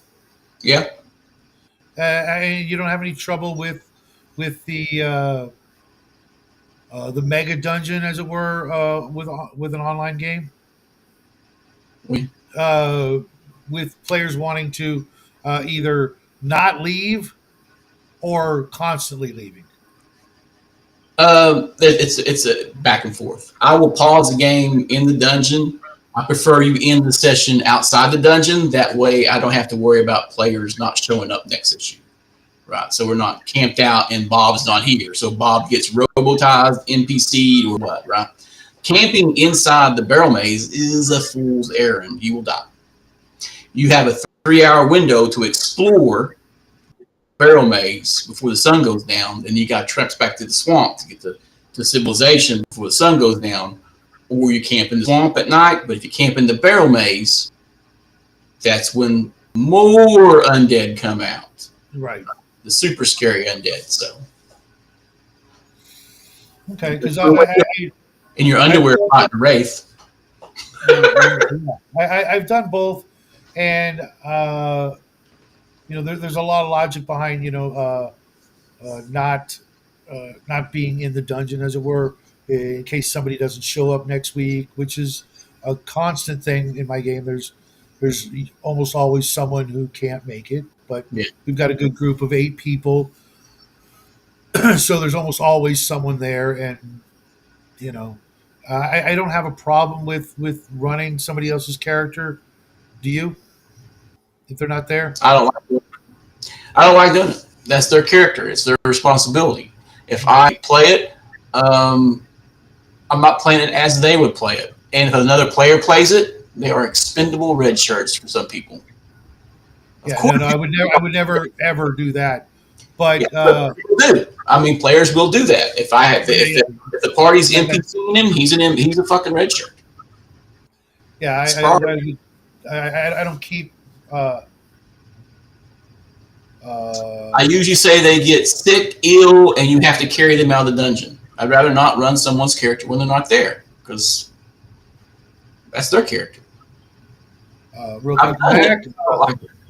Mac, everybody in the current game that I'm running, they're about seventh. I think the druid might be a little higher because that's how druids run, but everybody else is about seventh level, which is not bad after a full year of playing. Which Should be. I think Thief should be the highest level person in the party. every thief in the party is a multi-class. Ah, there you go. So that's yeah. I would have preferred there to be a human thief or a single class thief so that the percentages would be better. But uh, they've done all right. They found some items that help with their picking locks and finding roof traps, which is damn near all the only thing that gets used in the game. So I'm letting some players use the second edition thief rules to where they can put points into the abilities they want to actually work on. Mm. You remember that? Yeah. That was one of the few things I did actually appreciate with second edition was that innovation for the thief, because why would you waste your time climbing walls if you don't climb walls, what I Right. mean, for example. um, I don't know what the average XP for the group is, uh, but like I said, they're about seventh, between seventh and maybe the druid might be ready for ninth, but hasn't been able to train and do the duel with the other druid thing. I think at ninth level, but I think 7 or 8 is the highest. I got a bunch of kids coming here at 2:30. Yeah, that's what I figured I was gonna. That's why I came down, because I was also running out of battery time. I only got 2 hours on this device, but it was good hanging out with you, bro. Let's do Ah, this again. Maybe uh, talk more Dragon Magazine stuff, because I really want absolutely. to get into that. And I don't know anybody who is a big fan of Dragon Magazine, And but that was the original people for the game. It was their thoughts, and it was people running the game across the nation. And at that time, it was open board. It was everybody on board. This is how we're doing it. This is how we're doing it. And how they thought the game should be run is right there in the articles. It was kind of like our version of the internet before the internet. Yeah. I think better because it was more of a measured response as opposed to sometimes if you go off the cuff, it doesn't work out well.